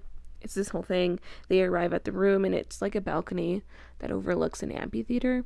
And on the stage, there's like this floor chess piece thing where there's humans on one side and vampires on the other side. So essentially, the vampires attack the humans and put them in cages so that they can transform into vampires. And in order to complete the transformation, they have to feed on human blood before sunrise. Otherwise, they die. And or otherwise they're killed, right? I think that's what it is. And they first, before they can feed on anyone, they have to escape. Like, they have to free themselves from the cages. That's why there's so many fucking cages in the castle. I feel like just having one room dedicated towards that would make the most sense, as opposed to having manacles as decorations throughout your castle. I don't know, that's just me personally. Okay, so while that's happening in the background, right, the vampires and the humans in the cages, right, while that's on the stage, right, they, Chaos and Ava and Jax, they all have, an important conversation. Okay, actually, this is a kind of a cute little thing. Not cute, but funny. So when they arrive at the room, Jax looks around and he sees that there's like shackles and manacles on every surface of the fucking room. And Jax lets out like an exasperated really, and Chaos like whips towards him, and he's like, I'm surprised you're so judgmental. I heard about what you did with that princess. What was her name? Diana? Low blow, right? And then Jax, of course, denies. He's like, I have no idea who you're talking about. But Ava notices him tense up, just like the way that he tenses up when, other people bring her up. I think Lala brought her up in that conversation too. I forgot to mention that. Lala brought up Tella at the apartment. So anyway, Lala mentioned that he's obsessed with Tella. So unfortunately, the topic is dropped and they move on to what's happening below. And Ava sees that, the humans get attacked, and she doesn't fucking like that. And Chaos is like, the humans want to be turned into vampires. And Ava's like, why would anyone want that? And she's kind of like just helplessly watching this happen. And it's really bothering her because she's just a soft little bird. And she demands for them to be let out. And she's like ready to like jump over and do something stupid and like free them or whatever, when Jax like slides his clammy little hand over and like holds her hand, and that's enough to like stun her into silence. And let me see. Chaos is like, you don't want them out of their cages. This is the final phase of their initiation process to join the Order of the Spies and Assassins. There are 2 different types of vampire bites. We can bite a human merely to feed on them, or we can infect our bites with vampire venom. The venom fixes their human imperfections, but they won't become vampires unless they drink human blood before dawn. Whatever. And then Ava's like, what happens to the others? And then he's like, you should be concerned that you 2 are the closest things to humans here, so you might want to make the rest of this meeting quick. The urge to take the first bite is overwhelming. We call it hunger, but it's really pain. This all just seems like Jax. Bombastic side eye. Like, this is his vibe. This is his vibe, guys. Pain, hunger, overwhelming, intense emotion, and desire, heat. That's him, girl. That's him. Anyway, this is kind of foreshadowing in my opinion. Let's see. What else? Then she felt the surge of heat at her neck and chest, letting her know that Chaos's gaze was on her, hot and hungry, and Jax clears his throat. And Chaos averts his eyes. Because he was drinking her in too. Where is he? He was drinking her in too. He was all about Ava for a second there. When he was giving his little speech about hunger and pain and overwhelming desire. This is also foreshadowing. Can you see the connections that are being made right now? Let's see.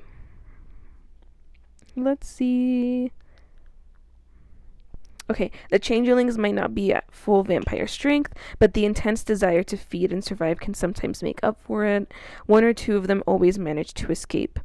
And then Ava like squeezes Jax's hand harder, and she feels thankful that he's like still holding her hand and not letting her hand go. And Chaos notices this, and he tilts his stupid little head and says, "Interesting." And Jax is like, "This is getting tedious." This is such an iconic thing. He says that every single time he's embarrassed. It's so cute. I love that. So after he says this is getting tedious, Jax drops her hand, which is very pussy of him. He's a coward for this. Right? And he like saunters away. Just because he's embarrassed that he was caught holding the girl that he likes' his hand. That's like, come on. Are we in middle school? Are you really going to do that? Just hold her fucking hand and own up to it. Man up. Anyway, I don't like that. Can you tell? I don't like that he dropped her hand. Anyway, they follow him and they get down to business. Jax asks if he knows who sold the poison tears to, to the person that poisoned Ava and subsequently killed Apollo. And of course, Chaos is not really helpful. He just explains that a few weeks ago, hold on, what was the timeline on this? A week prior, a day after Noctane Never Ending, his potions master received a rare request for a bottle of malefic oil. And malefic oil is a very effective method of murder. And yeah, let's see, it's not typically popular since it takes a particular skill to work with. Most toxins have the same type of effect on every human, making them easily detectable and sloppy instruments of death. But if you have the spell and the preternatural skills to combine malefic oil with the blood, the tears, or the hair of a person you wish to kill, it is only toxic to that person. And then Apollo was covered in what looks like oil on their, wedding night, so it kind of connects. Everything is connecting at this point, right? It makes sense that he died because of the oil, right? Whatever. So Chaos also mentions that the person that asked for the poison was female and must have been a witch, since it takes a fair amount of power and a spell to properly combine the ingredients. So that's a clue. And then Ava, of course, instantly thinks of Marisol and her cooking book of spells. But then why would Marisol want to kill Apollo, right? Since Apollo had been nothing but generous towards her anyway. And so, let's see. And then why would Marisol secure a toxin that would only work on the prince, but then also poison the bottle of wine that could affect anyone who drank it? So there's two different sides, right? The malefic oil on Apollo's body affected him somehow, right? But then there was also the bottle of wine that had that rotten berry and some type of berry taste and salt, and that made her cry and nearly killed her. So it's kind of clear that there's two people involved in this attempted murder between her, Ava, and Apollo, right? So there's two different people, and she thinks one of them is Marisol. And then, the rest of the meeting is kind of useless. Like, there isn't anything else that Chaos can really tell them because he doesn't know.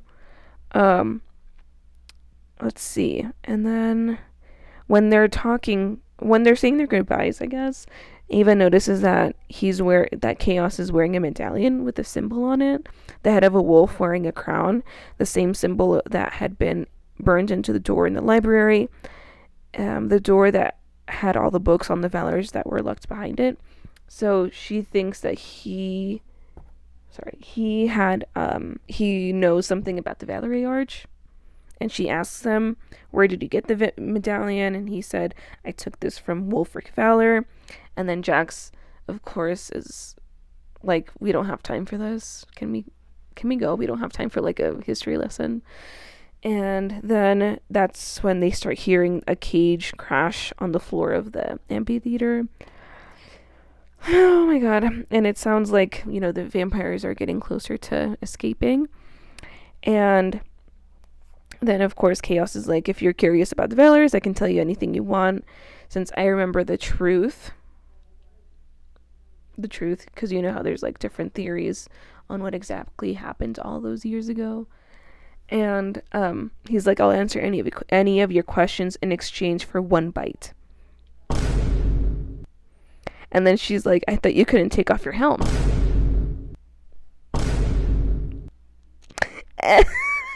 And then Jax is like, he's trying to get us to stay so that his changelings will have prey to chase. And then she doesn't even have the chance to like further the conversation when like Jax like kind of pulls her out of the room, and he's like, promise me you'll never let him bite you. Foreshadowing, right? And then she's like, I won't ever need to if you tell me what is inside the Valerie Arch. And he's like, I thought you wanted this partnership to be about finding Apollo's killer, not my other goals. And of course, that's his way of like avoiding answering the question. And so they enter this dining room. They pass into this dining room that's full of like vampires inside of cages. And they pass by one on their way out. And it's him. It's Luke. He's in a cage. He's turning into a vampire. He begs Ava to let him out, right? He tells her, I don't want to be a vampire. I only came here because I was told that vampire venom was the most powerful healer in the world, and it could erase my scars and wounds, because you know how he was attacked by wolves. And that he really doesn't want to become a vampire, that he swears he doesn't.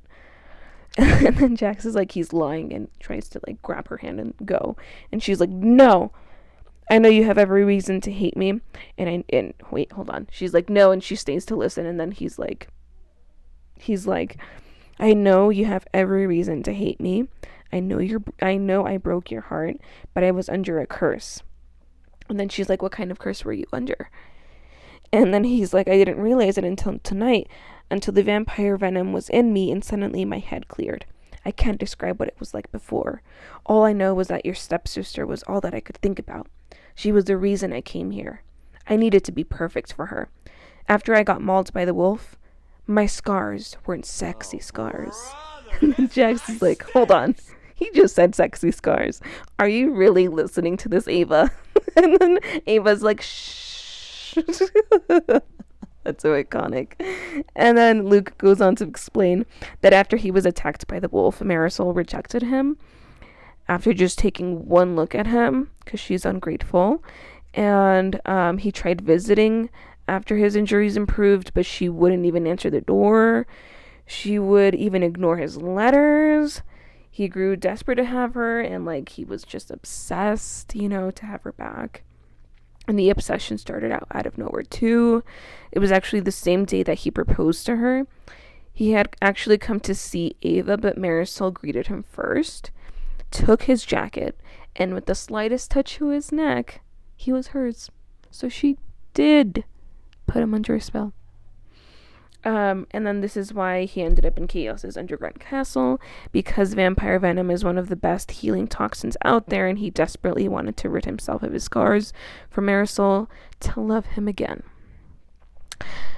And then Luke declares his undying love for Ava, and Jax tries to shut it down. Ava doesn't budge and reminds him that all this was partly her fault, which it really wasn't. She just, I don't know, she likes to victimize herself out of nowhere for some reason. Like, get a grip, girl. Not everything is your fault. Okay? Not everything is that serious or that important. Things just happen. Okay? Marisol's a cunt. That's why this is happening. Literally, I think it's all because of her. Anyway, of course, when she says that it's her fault, Jax is like, no, it's not. I already told you I had nothing to do with the wolf. And Jax spoke quietly, yet firmly. But even if Jax was telling the truth, that didn't change what she needed to do, right? She finds a blue she finds a short. I can't talk. She finds a sword and gives it to Luke, right? And let me see. Jax is, drags her away after that, and then they hear a crash behind them, and Luke, of course, tries to bite her, and he's like, "Sorry, Ava," and lunges towards her, and Jax like pushes her out of the way and gets bit instead, and Jax doesn't even hesitate to snap his neck, Luke's neck, and the rest of the captives in the room all boo and hiss Jax for this, which I think is just really hilarious, just thinking about a room full of vampires booing at Jax and hissing at him for like, I don't know, it's just really hilarious to me, the visual in my head. And then Ava's like, "You killed him!" And Jax is like, "He bit me." And I guess his blood is gold flecked, so there's gold in it. Something to keep in mind for this book. Gold flecked blood. Jax has that type of blood, right? And then he's like, "I wish I'd killed him, but I didn't. He's a full-fledged vampire now. The only way to permanently kill one of them is to cut off its head or shove a wooden stake through its heart." And he reaches for the sword to do just that, but Ava's like, "Nope, I won't let you do that. Let him live, and I'll leave without any more stops or detours or whatever. I'll just go with you. Okay, just don't kill him." So he agrees. They fly out of there, and let's see. They're speeding through the castle, and Ava starts accusing Jax of cursing Luke and working with Marisol, and he's like, "You can stop right there. Okay? I already told you what I think about your stepsister. She's a fucking cunt." Right? Not like that. But he basically tells her he does not fuck with that bitch. He's never fucked with that bitch. And he never will fuck with that bitch. And then she's like, "Then why were you so alarmed when Luke revealed he'd been under a spell?" And he's like, "It was terrible timing. You have absolutely no sense when it comes to Luke." Jax all but growls. He like, his jaw clenches in between his words. "For most people, I'm the worst thing that can happen to them, but not you. It's as if you want that boy to destroy you, and he's only human. Or he was until you let him escape." And then Ava can't really argue with that, and she knows he's right. She hurries on ahead. It's kind of silent after that. But then she starts feeling a little bit of warmth on her back. And she's like, "What is that? What is that? Are there vampires around?" She looks around. There's no one there but Jax. Jax is turning into a vampire. He's turning into a vampire.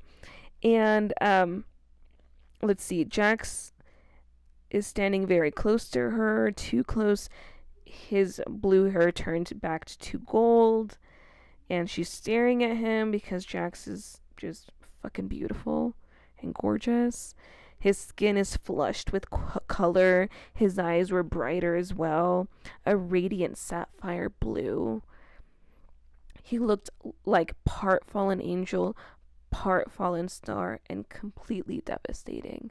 So clearly this girl is like crushing on this guy, right? And we all know this.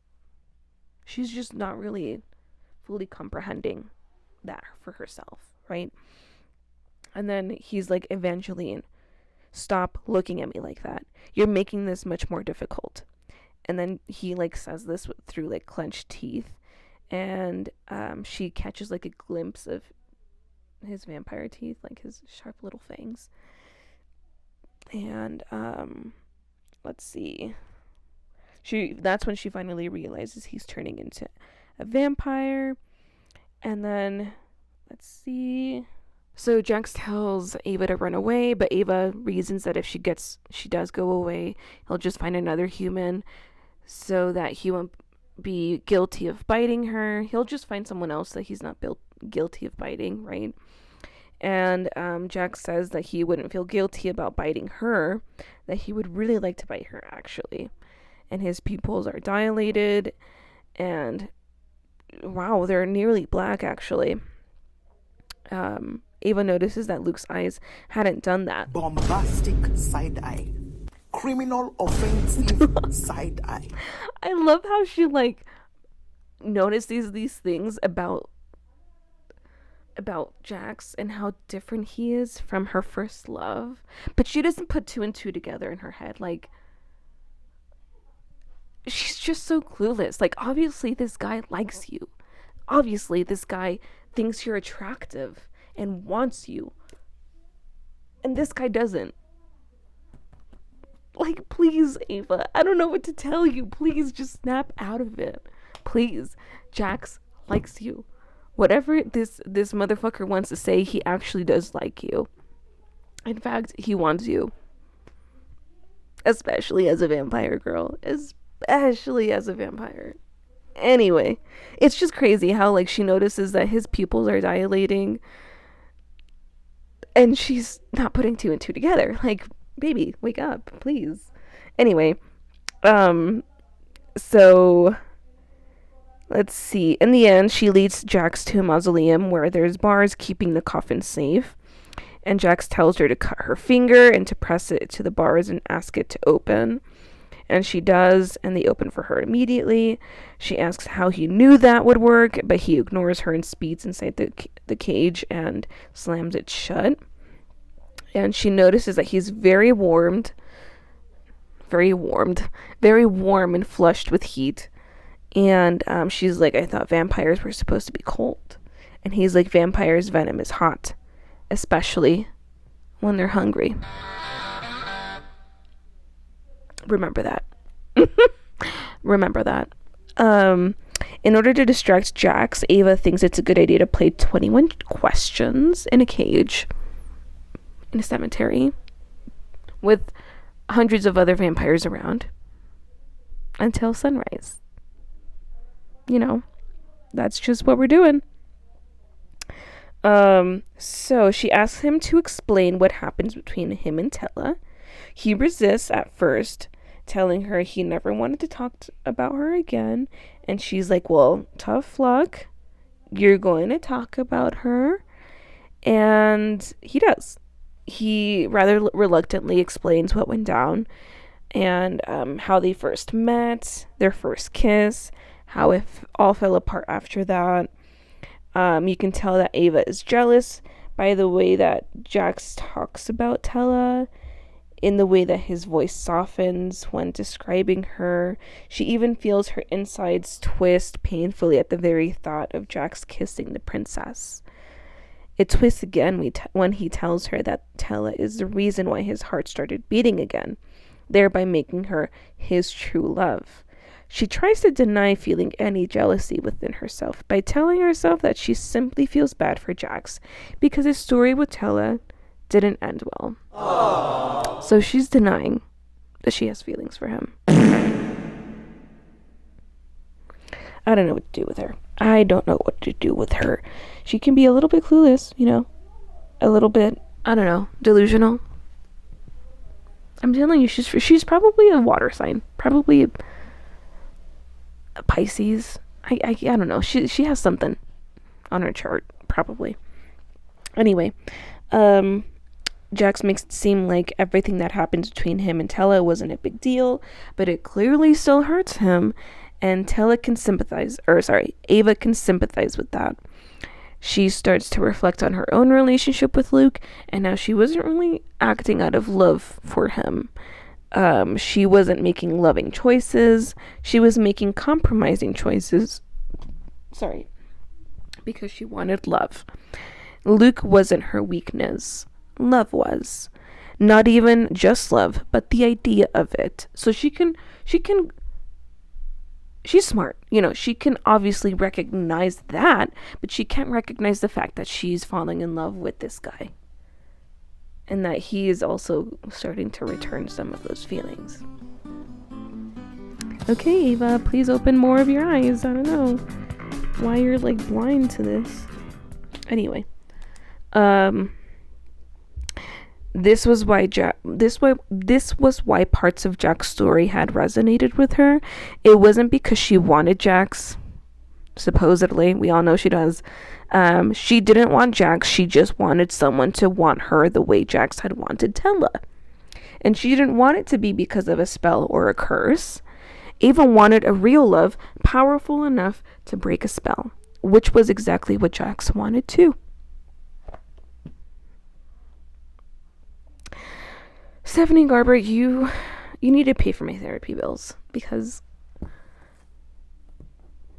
like, what? They both want the same thing and they can't get it from each other. They're perfect for one another. They both want the same fucking thing.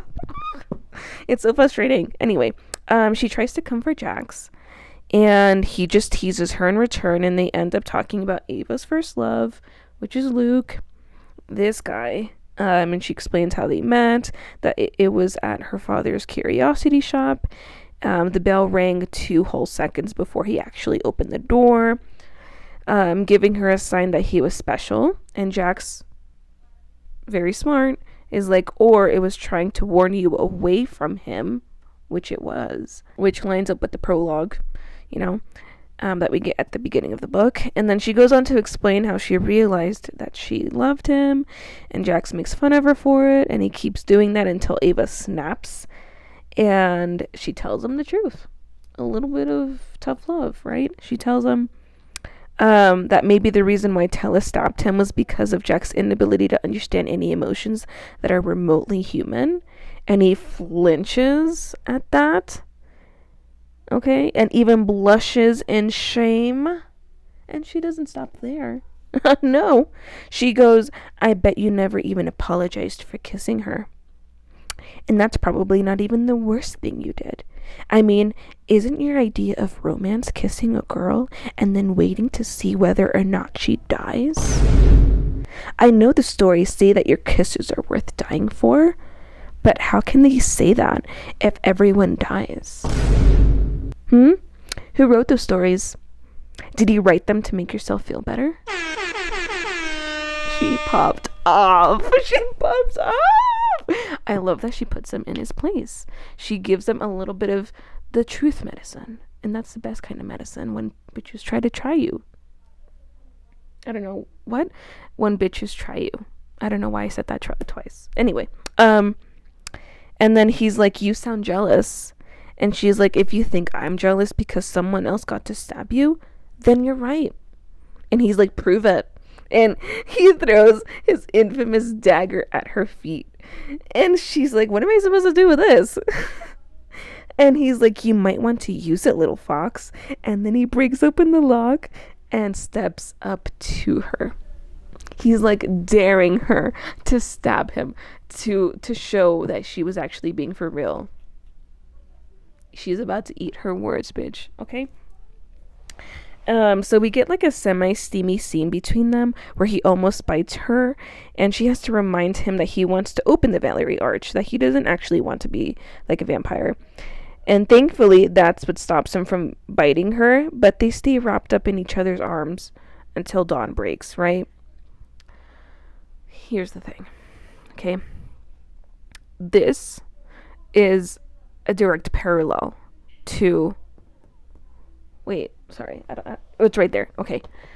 This scene where Jax is like, stab me. I dare you. There's an exact scene like that in the Caraval trilogy between him and Tella. The thing is, Tella actually stabs his ass. She actually does. Ava, on the other hand, she doesn't. Which is just like a really interesting parallel between the two relationships. between Tella and Ava. Just, just keep that in your head, okay? That's why I think it's super important to read the Caraval trilogy before jumping into this, because it gives you a lot of context and nuances and like a deeper understanding of who Jax is as a person, and how his previous relationship with Tella affects his new one with Ava, how it informs his decisions and his actions, right? It's like the whole reason why we got this book series. So, for the people that say you don't have to read it, you don't have to read the Caraval trilogy, they're liars. Okay, you do have to actually read it. It's kind of required for you to understand Jax as a person. You're missing like a huge chunk of his background if you don't read it. Just fucking read it, okay? You'll fly through it. It's okay. I believe in you. Anyway, sorry for the rant, but I kind of wanted to like really push in the fact that this is like a really fucking important part of the series. It's not skippable. You can't just skip over it and expect to really, I don't know, it's like eating only half of the cake. You're not really getting the full experience, babe. Eat it. Eat the fucking cake. They leave the mausoleum because Dawn is here, right? It's light out, and Jax is suddenly very, very, very tired. And Ava has to like basically drag him back to his apartment, because there's wanted signs of the both of them now. Overnight, there's wanted signs of them all over the kingdom, and so they have to like sneak around and get back to his apartment. And Jax is like no help. He's like half asleep, slumped over her, and she's dragging his ass. Jax kept slumping against the nearest doors and walls and muttering about apples. She even risked buying a few pieces of fruit from a vendor, but after taking one bite, Jax dropped it and leaned heavily against her shoulder. They get judgmental looks from passerbys, so Ava frantically looks for any sign of Jack's home. She hears a bell ringing again, and she follows the sound and finds his apartment, right? She spots a cherry iron bell swinging wildly above a closed black door with a sign that says, "Go away," with a cat that's flipping you off. No, I'm sorry. I'm kidding. It doesn't say that. It doesn't have that. It just has the go away part. No cat with the... Anyway, sorry. She leaves Jax briefly and opens the door using her blood again. She goes back to where she left Jax and finds him curled up in front of the nearest door, clutching a scandal sheet to his chest like a blanket. She drags him over to the flat while muttering, "You're so lucky I'm here," which I think is hilarious. And then he's like, "Look, had nothing to do with it. I wanted you here, little fox. Who do you think asked Poison to save you and suggest to his empress that she send you to Nocte Never Ending?" So actually, he orchestrated the entire thing. She's the reason she's in the north in the first place, guys. He orchestrated the entire thing. He's the mastermind behind all of this. Anyway, they stumble through the front door. She notes the smell of apples in the air. He pulls away from her and flops down to the nearby sofa. She tries to get him to tell her more, but he ignores her. He looks soft and beautiful, and she can't help but run her fingers through his golden hair when it falls across his sleeping face. Jack's hand covers hers, cold and firm atop her fingers. "Bad idea," he mutters. This is like a parallel for that scene in the Hollow between him and Ava. Just so many parallels, guys. So many, okay? Anyway, she snatches her hand away and reflects on the feelings that she has started to feel toward him. That he no longer feels like an enemy, but she doesn't consider him a friend either. She does allow herself to smile a little bit while brushing the cape that he placed across her shoulders earlier. Then she steps away from him and reads a newspaper article that he was using as a blanket. She reads that Marisol and Tiberius are engaged to be wed tomorrow morning. She then starts to suspect Marisol of Apollo's murder. This is a clear enough motive for her to do it.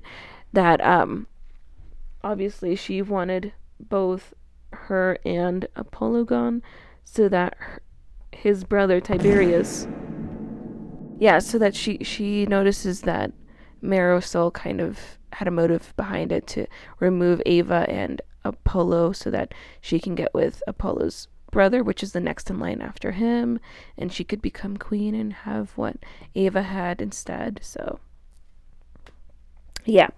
So then let's see.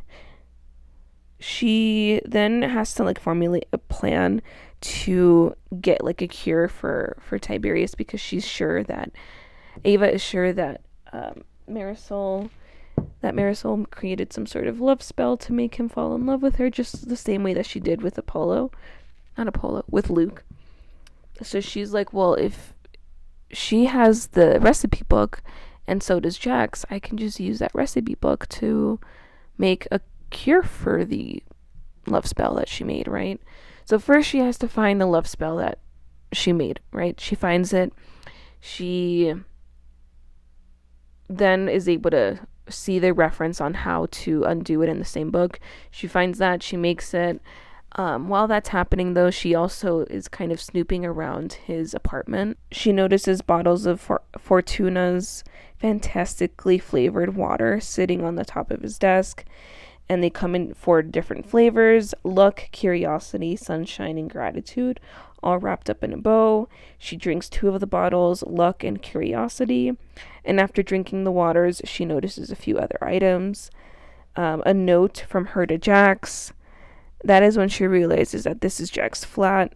Oh, I guess she didn't realize that that was Jack's flat before.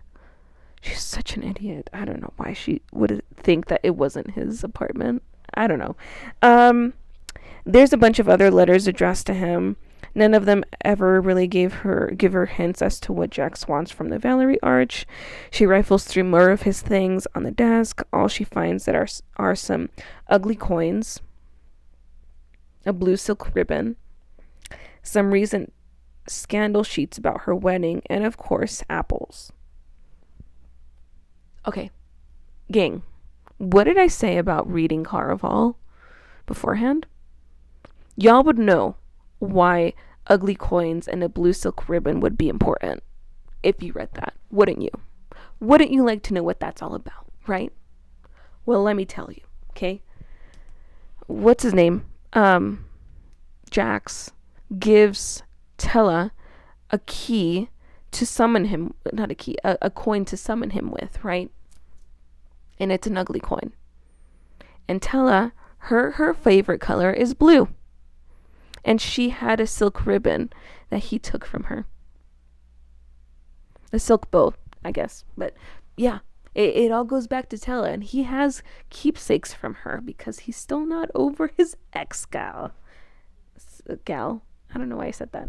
He's not over his ex. My finger is hurting. So, yeah. Anyway. No, so next to the desk, there's some bookshelves. And there's a number of books about time travel. Wait, I lost it. About time travel, but none of them were grouped together. Some of them were placed next to volumes on topics like the color blue, how to write poetry, and an encyclopedia for the letter E. Bombastic side-eye. Bombastic side-eye guy. Okay, like his apartment is revealing so much about him, about the inner machinations of his mind. So we got the color blue, how to write poetry, time travel, and an encyclopedia for the letter E. Gee, I wonder what starts with the letter E. Okay, anyway. Oh god. And then of course she also notices a bunch of books at the bottom, and these books are The Ballad of the Archer and the Fox, and he owns like 7 volumes of them. And they all range from very old to very, very old. And they're positioned more precisely than anything else in his apartment. They sat side by side on the top shelf, the sort of place where a person stored books that they didn't want anyone else touching. The first volume had the last few pages ripped out, and she didn't fare any luck on the rest of them. Every copy fought her, except for the 7th volume. When she opened the book, she found that the title page read, Recipes of the Ancient North, translated for the first time in 500 years. It was the same title as Marisol's illicit spell book, and she finds the spell that she's looking for. She finds the cure. She starts making it, right? So, in order to make the love spell, you need a vial of malefic oil, hair, tears, sweat, or blood, your own, and that of the person that you desire most, etc. To use. Once the solution is complete, use your fingers to brush the mixture against the skin of the object of your desire. Just a touch is needed. Warning: there is a cost to every spell. The intensity of the love will determine the intensity of the cost, which may range from rain on your wedding day to a deeply marred happily ever after. Which explains why little Miss Marisol never got like a good result with her spells, because that was the cost to putting a love spell on someone, right? To undo the spell. This book recommends the serum for truths, and she flips to that spell and reminisces on Marisol's failed weddings, which, further proves her guilt. Luke's attack must have been the result of Marisol's love spell as well. So the serum for truth is on page 357, if you want to look at it, if you have the book, okay? So it takes several hours until dusk, actually, for Ava to finish making the truth serum. And then she leaves while Jax is still passed out and leaves a note telling him her plan and to come find her if it takes her longer than tomorrow to come back to the flat, right? Her plan is simple. Sneak into Wolf Hall, leave the serum on Tiberius's bedside table, watch from afar as the spell takes hold, and Marisol would be caught for her manipulation and magic against him, which would hopefully also reveal her crimes against Apollo as well. If the antidote didn't work, then it would prove Marisol's innocence at least, but the real killer would still be out there. And if Ava was caught, then the killer would never be found because she would be blamed for it. So there's like a level of risk to this plan, right? So she sneaks in successfully. She leaves the serum in Tiberius's room and then exits his room without getting caught, but then immediately spots Marisol coming towards her. So then Marisol drags her into Ava's old room in the castle, which is really suspicious, right? It's just sus altogether, and explains a few things to her. So Marisol apologizes for unintentionally hurting Ava, right? She explains why she put a love spell on Luke. She says it was because she wanted to be more like Ava, since people seemed to love her instead of Marisol. And no one really loved Marisol, I guess. She was jealous of Ava, she admits. And she saw how much Luke loved Ava and how well he treated her. So with the cooking book, that was actually a spell book that Ava unknowingly gave her, she was able to bewitch Luke.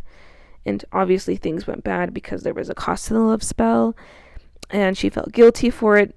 Supposedly, she regrets it even. She wants to undo it. But based off of the spell book, it said that the only methods of undoing the spell were vampire venom or killing the person. And her only choice was to marry him or leave him miserable. So supposedly she's a victim. Okay.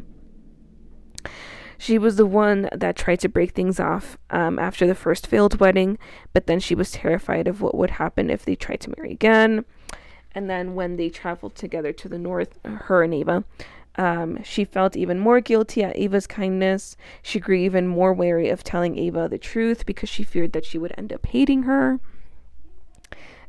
And then the spell that she used warned her that there would be consequences, and that's why the fates attacked her wedding. And that's why a wolf attacked Luke. So then Ava's like, hold on, I forgive you and I want to hug you, but the reason why the wedding went wrong is because Ava went to the fete.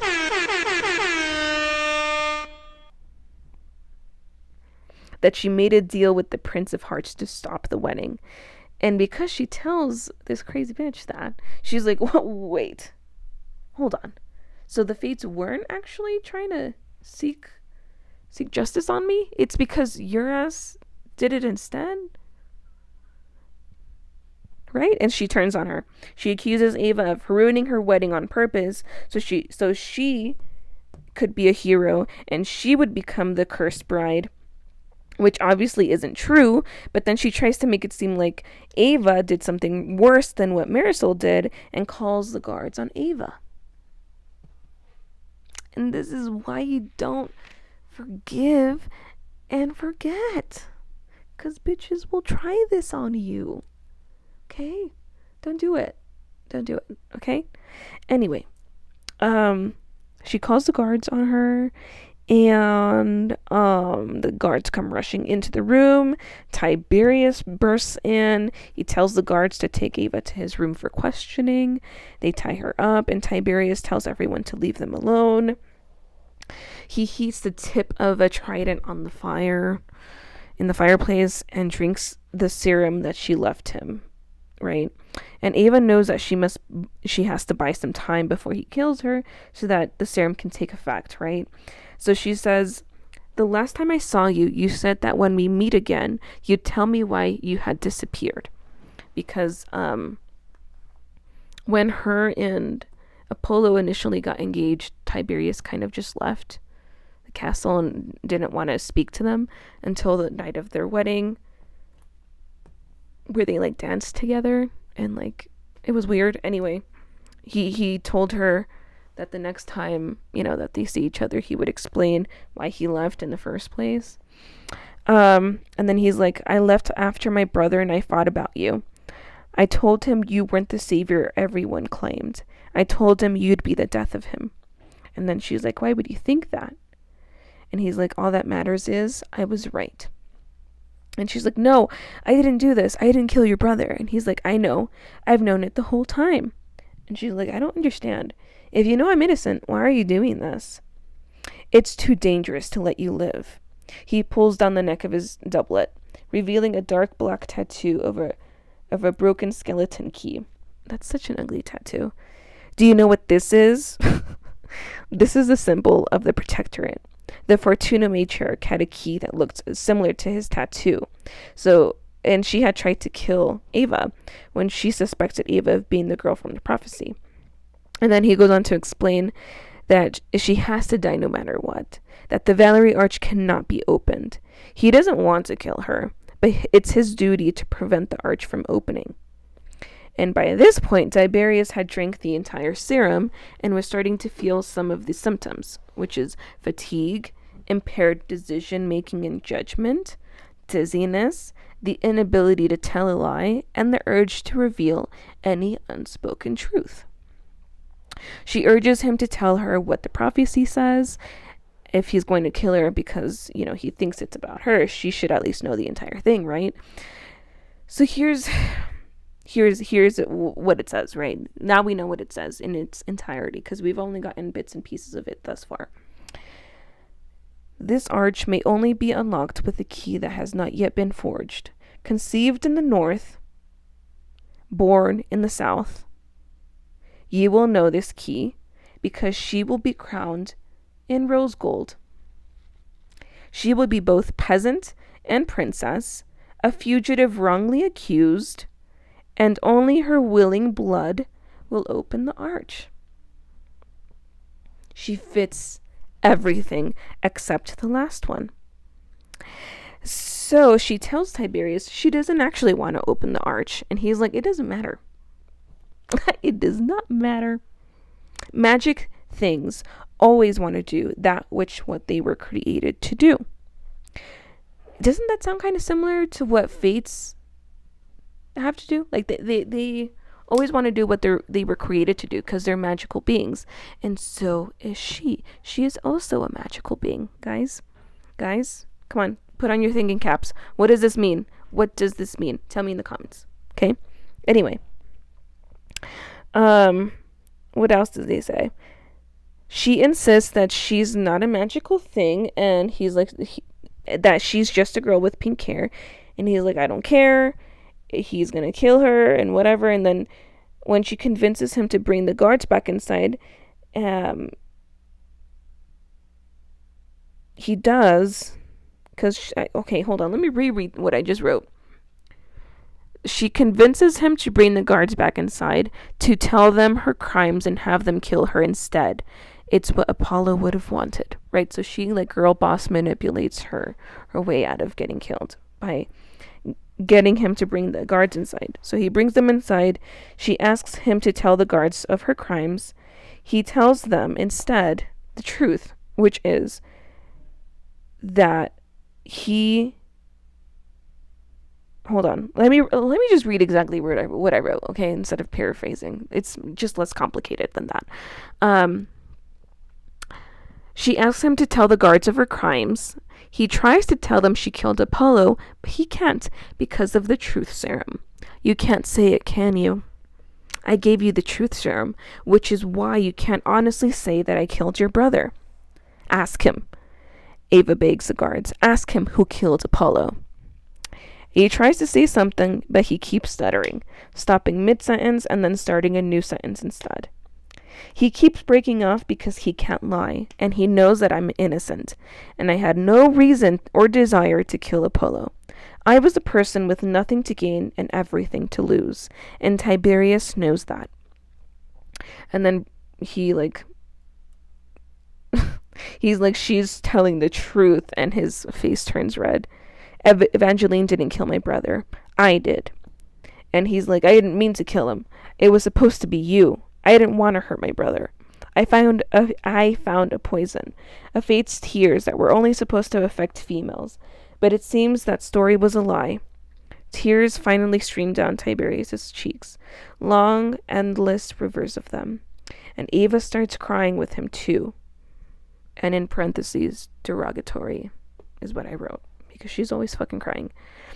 And then they cry together like that for, quite some time. And then the guards are just awkwardly watching, and they untie her and escort Tiberius away.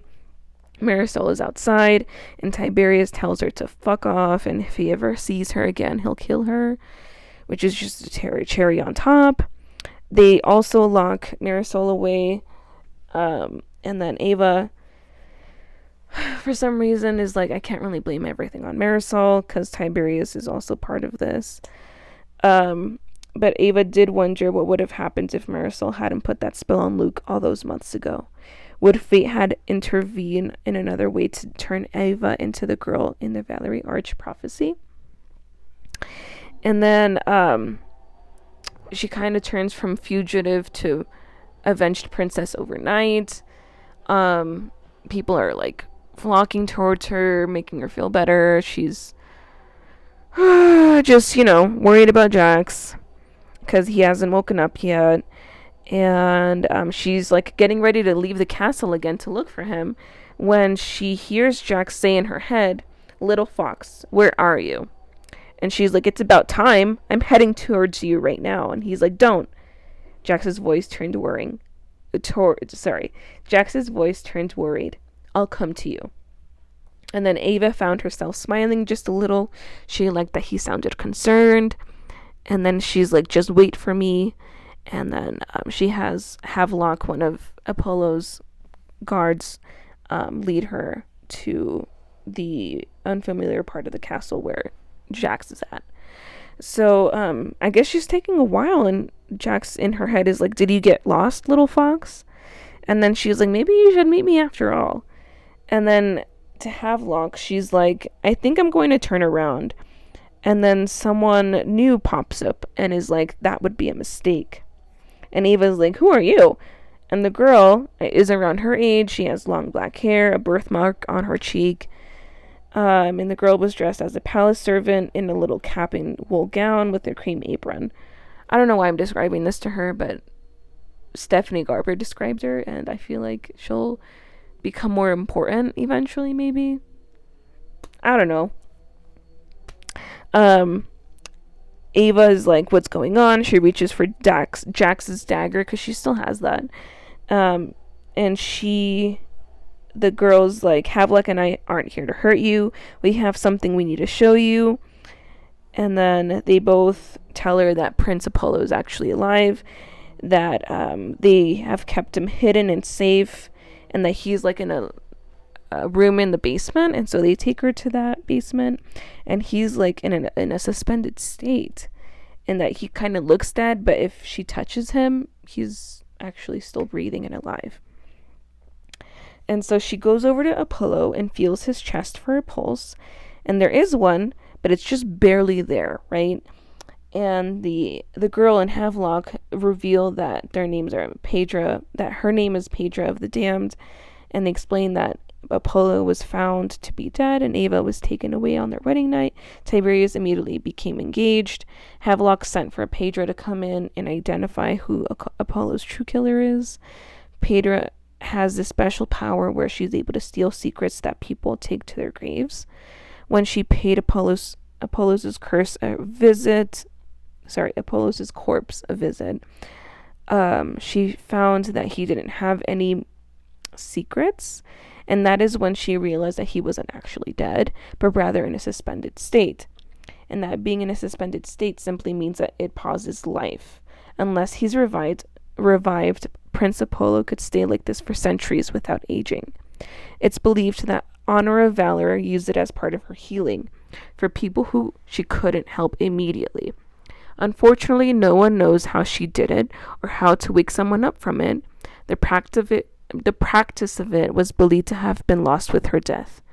And then Havelock and Pedra both brought Ava there to maybe try to revive him somehow. And that in some of Ava's mother stories, kisses could cure the same way that Jax's kisses could kill, but those kisses usually involved true love. And she, of course, tries to give him a kiss and nothing happens. He's still knocked out, right? And she starts to think that maybe she could ask Jax for help, but then she starts to put two and two together, right? Tiberius said that the poison he'd used, Lala's tears, was only supposed to work on females. And although Jax had nothing to gain by poisoning Apollo, he did have a great deal to gain by turning Evangeline into a fugitive and making another part of the prophecy true. And that what if Jax's bitter blood had done this to Apollo? What if Jax was manipulating Ava about Marisol as well? In Lala's flat, he had just happened to be reading the same spell book as Marisol owned, right? It was perfectly timed. Because when they came out from like getting ready, her and Lala, he was reading that book, right? And she saw that it was, Marisol's book, and, Jax revealed that it was a spell book and that she shouldn't trust Marisol and whatever, right? And then Jax then took Ava to Chaos's underground castle, where Chaos made it sound as if a witch had poisoned Apollo. Then Luke confirmed that Marisol was a witch, and that, maybe everything was a coincidence, but Marisol made the perfect scapegoat. And in fact, Jax could have been responsible for Tiberius' falling in love with Marisol in such a short amount of time as well. Ava starts to question if everything that Jax had done was just to make the prophecy come true. But if Jax had done all of this, why keep Apollo alive? And then it hits her. Apollo was Jax's bargaining chip. Jax knows that Ava would never leave Apollo in this state, and if Jax had done this to Apollo, then he couldn't do it. And Jax wanted her willing blood to open the Valerie Arch in exchange for Apollo's life. It hurt her to know that everything that they had gone through together was a lie. She thought that their moment in the crypt had brought them together somehow, and that she was beginning to understand him a little bit more, and that he was opening up to her, but perhaps he He wasn't actually doing all of that. He was just manipulating her. And he was deeply mistaken. She's thinking this. He was deeply mistaken if he thought she'd ever open the Valerie Arch for him, and that she would find a way to cure Apollo all on her own. And she would make sure that Jax never hurt anyone else like this ever again. And that she convinces herself that Jax is not her friend again, that he taught her that she could open any door she wanted and eventually knew exactly which door to open. And then the final chapter is just very short. It says, in another part of Wolf Hall, a door that had not been opened for centuries began to stir. Its hinges creaked, its wood groaned, and the wolf's head emblem carved upon its door. Sorry, I closed my iPad for some reason right when I was reading the last sentence. And the wolf's head emblem carved upon its center curved its mouth into a smile. So that's the end of the book, right? That door that is like excited for her to open it is the same one that she saw in the library that had that was at the back of the library. It was like covered in dust, and it had the Wolf Hall emblem on it, and she wasn't able to open it. And that creepy librarian ghost guy like told her about it a little bit. Remember that? Yeah. She's gonna open that door. Oh my god. I haven't prepared the script for the next book, but I will start doing that. So yeah, just to recap what happened in a few short sentences. Ava gets involved with this guy, Jax, and Jax is using her to open this Valerie Arch for some unknown reason because he wants to get something from it, right? Both him and Jax, both Jax and Chaos, they both know each other for a very long time, and we'll come to know why in the second book, right? They're both fates. These three people here, Jax, Lala, and Chaos, they're all fates. Yeah, this is a mess. Everyone is involved. So Jax is using Ava to open this arch. We don't know what's inside it just yet. We will find out in the next book. We also find out that Marisol isn't the best person in the world, and that we don't really like her. And that she perhaps didn't actually put a love spell on Tiberius because Jax was actually the one involved with that. But she did put a love spell on Luke. So that was really a shitty thing to do, right? And then abandoned him once he was ugly and didn't have a sexy body anymore. I don't know. And then he became a vampire.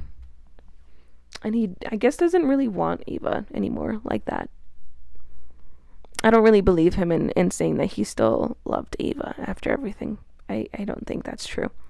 And then Chaos is kind of a freak.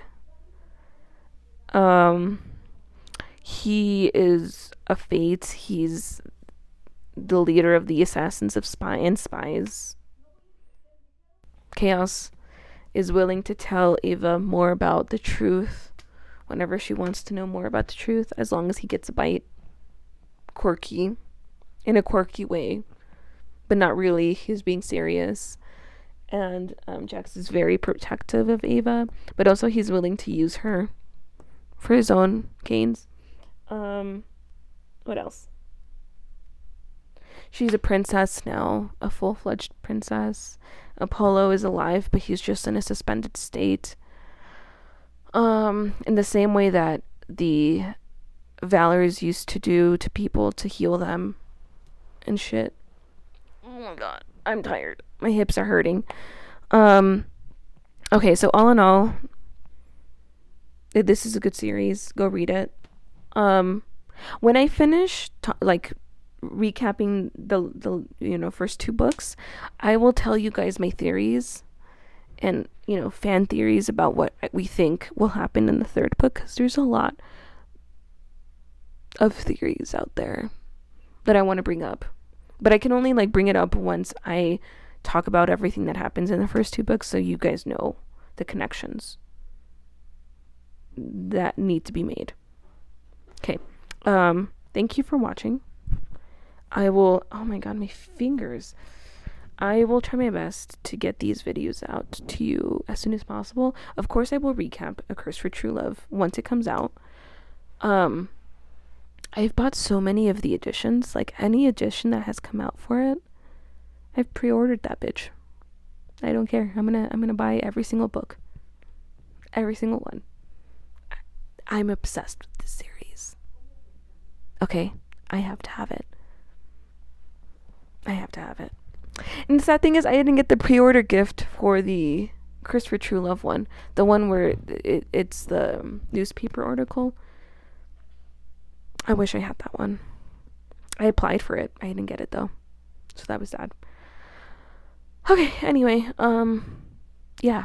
Thank you. And I will see y'all later. Bye.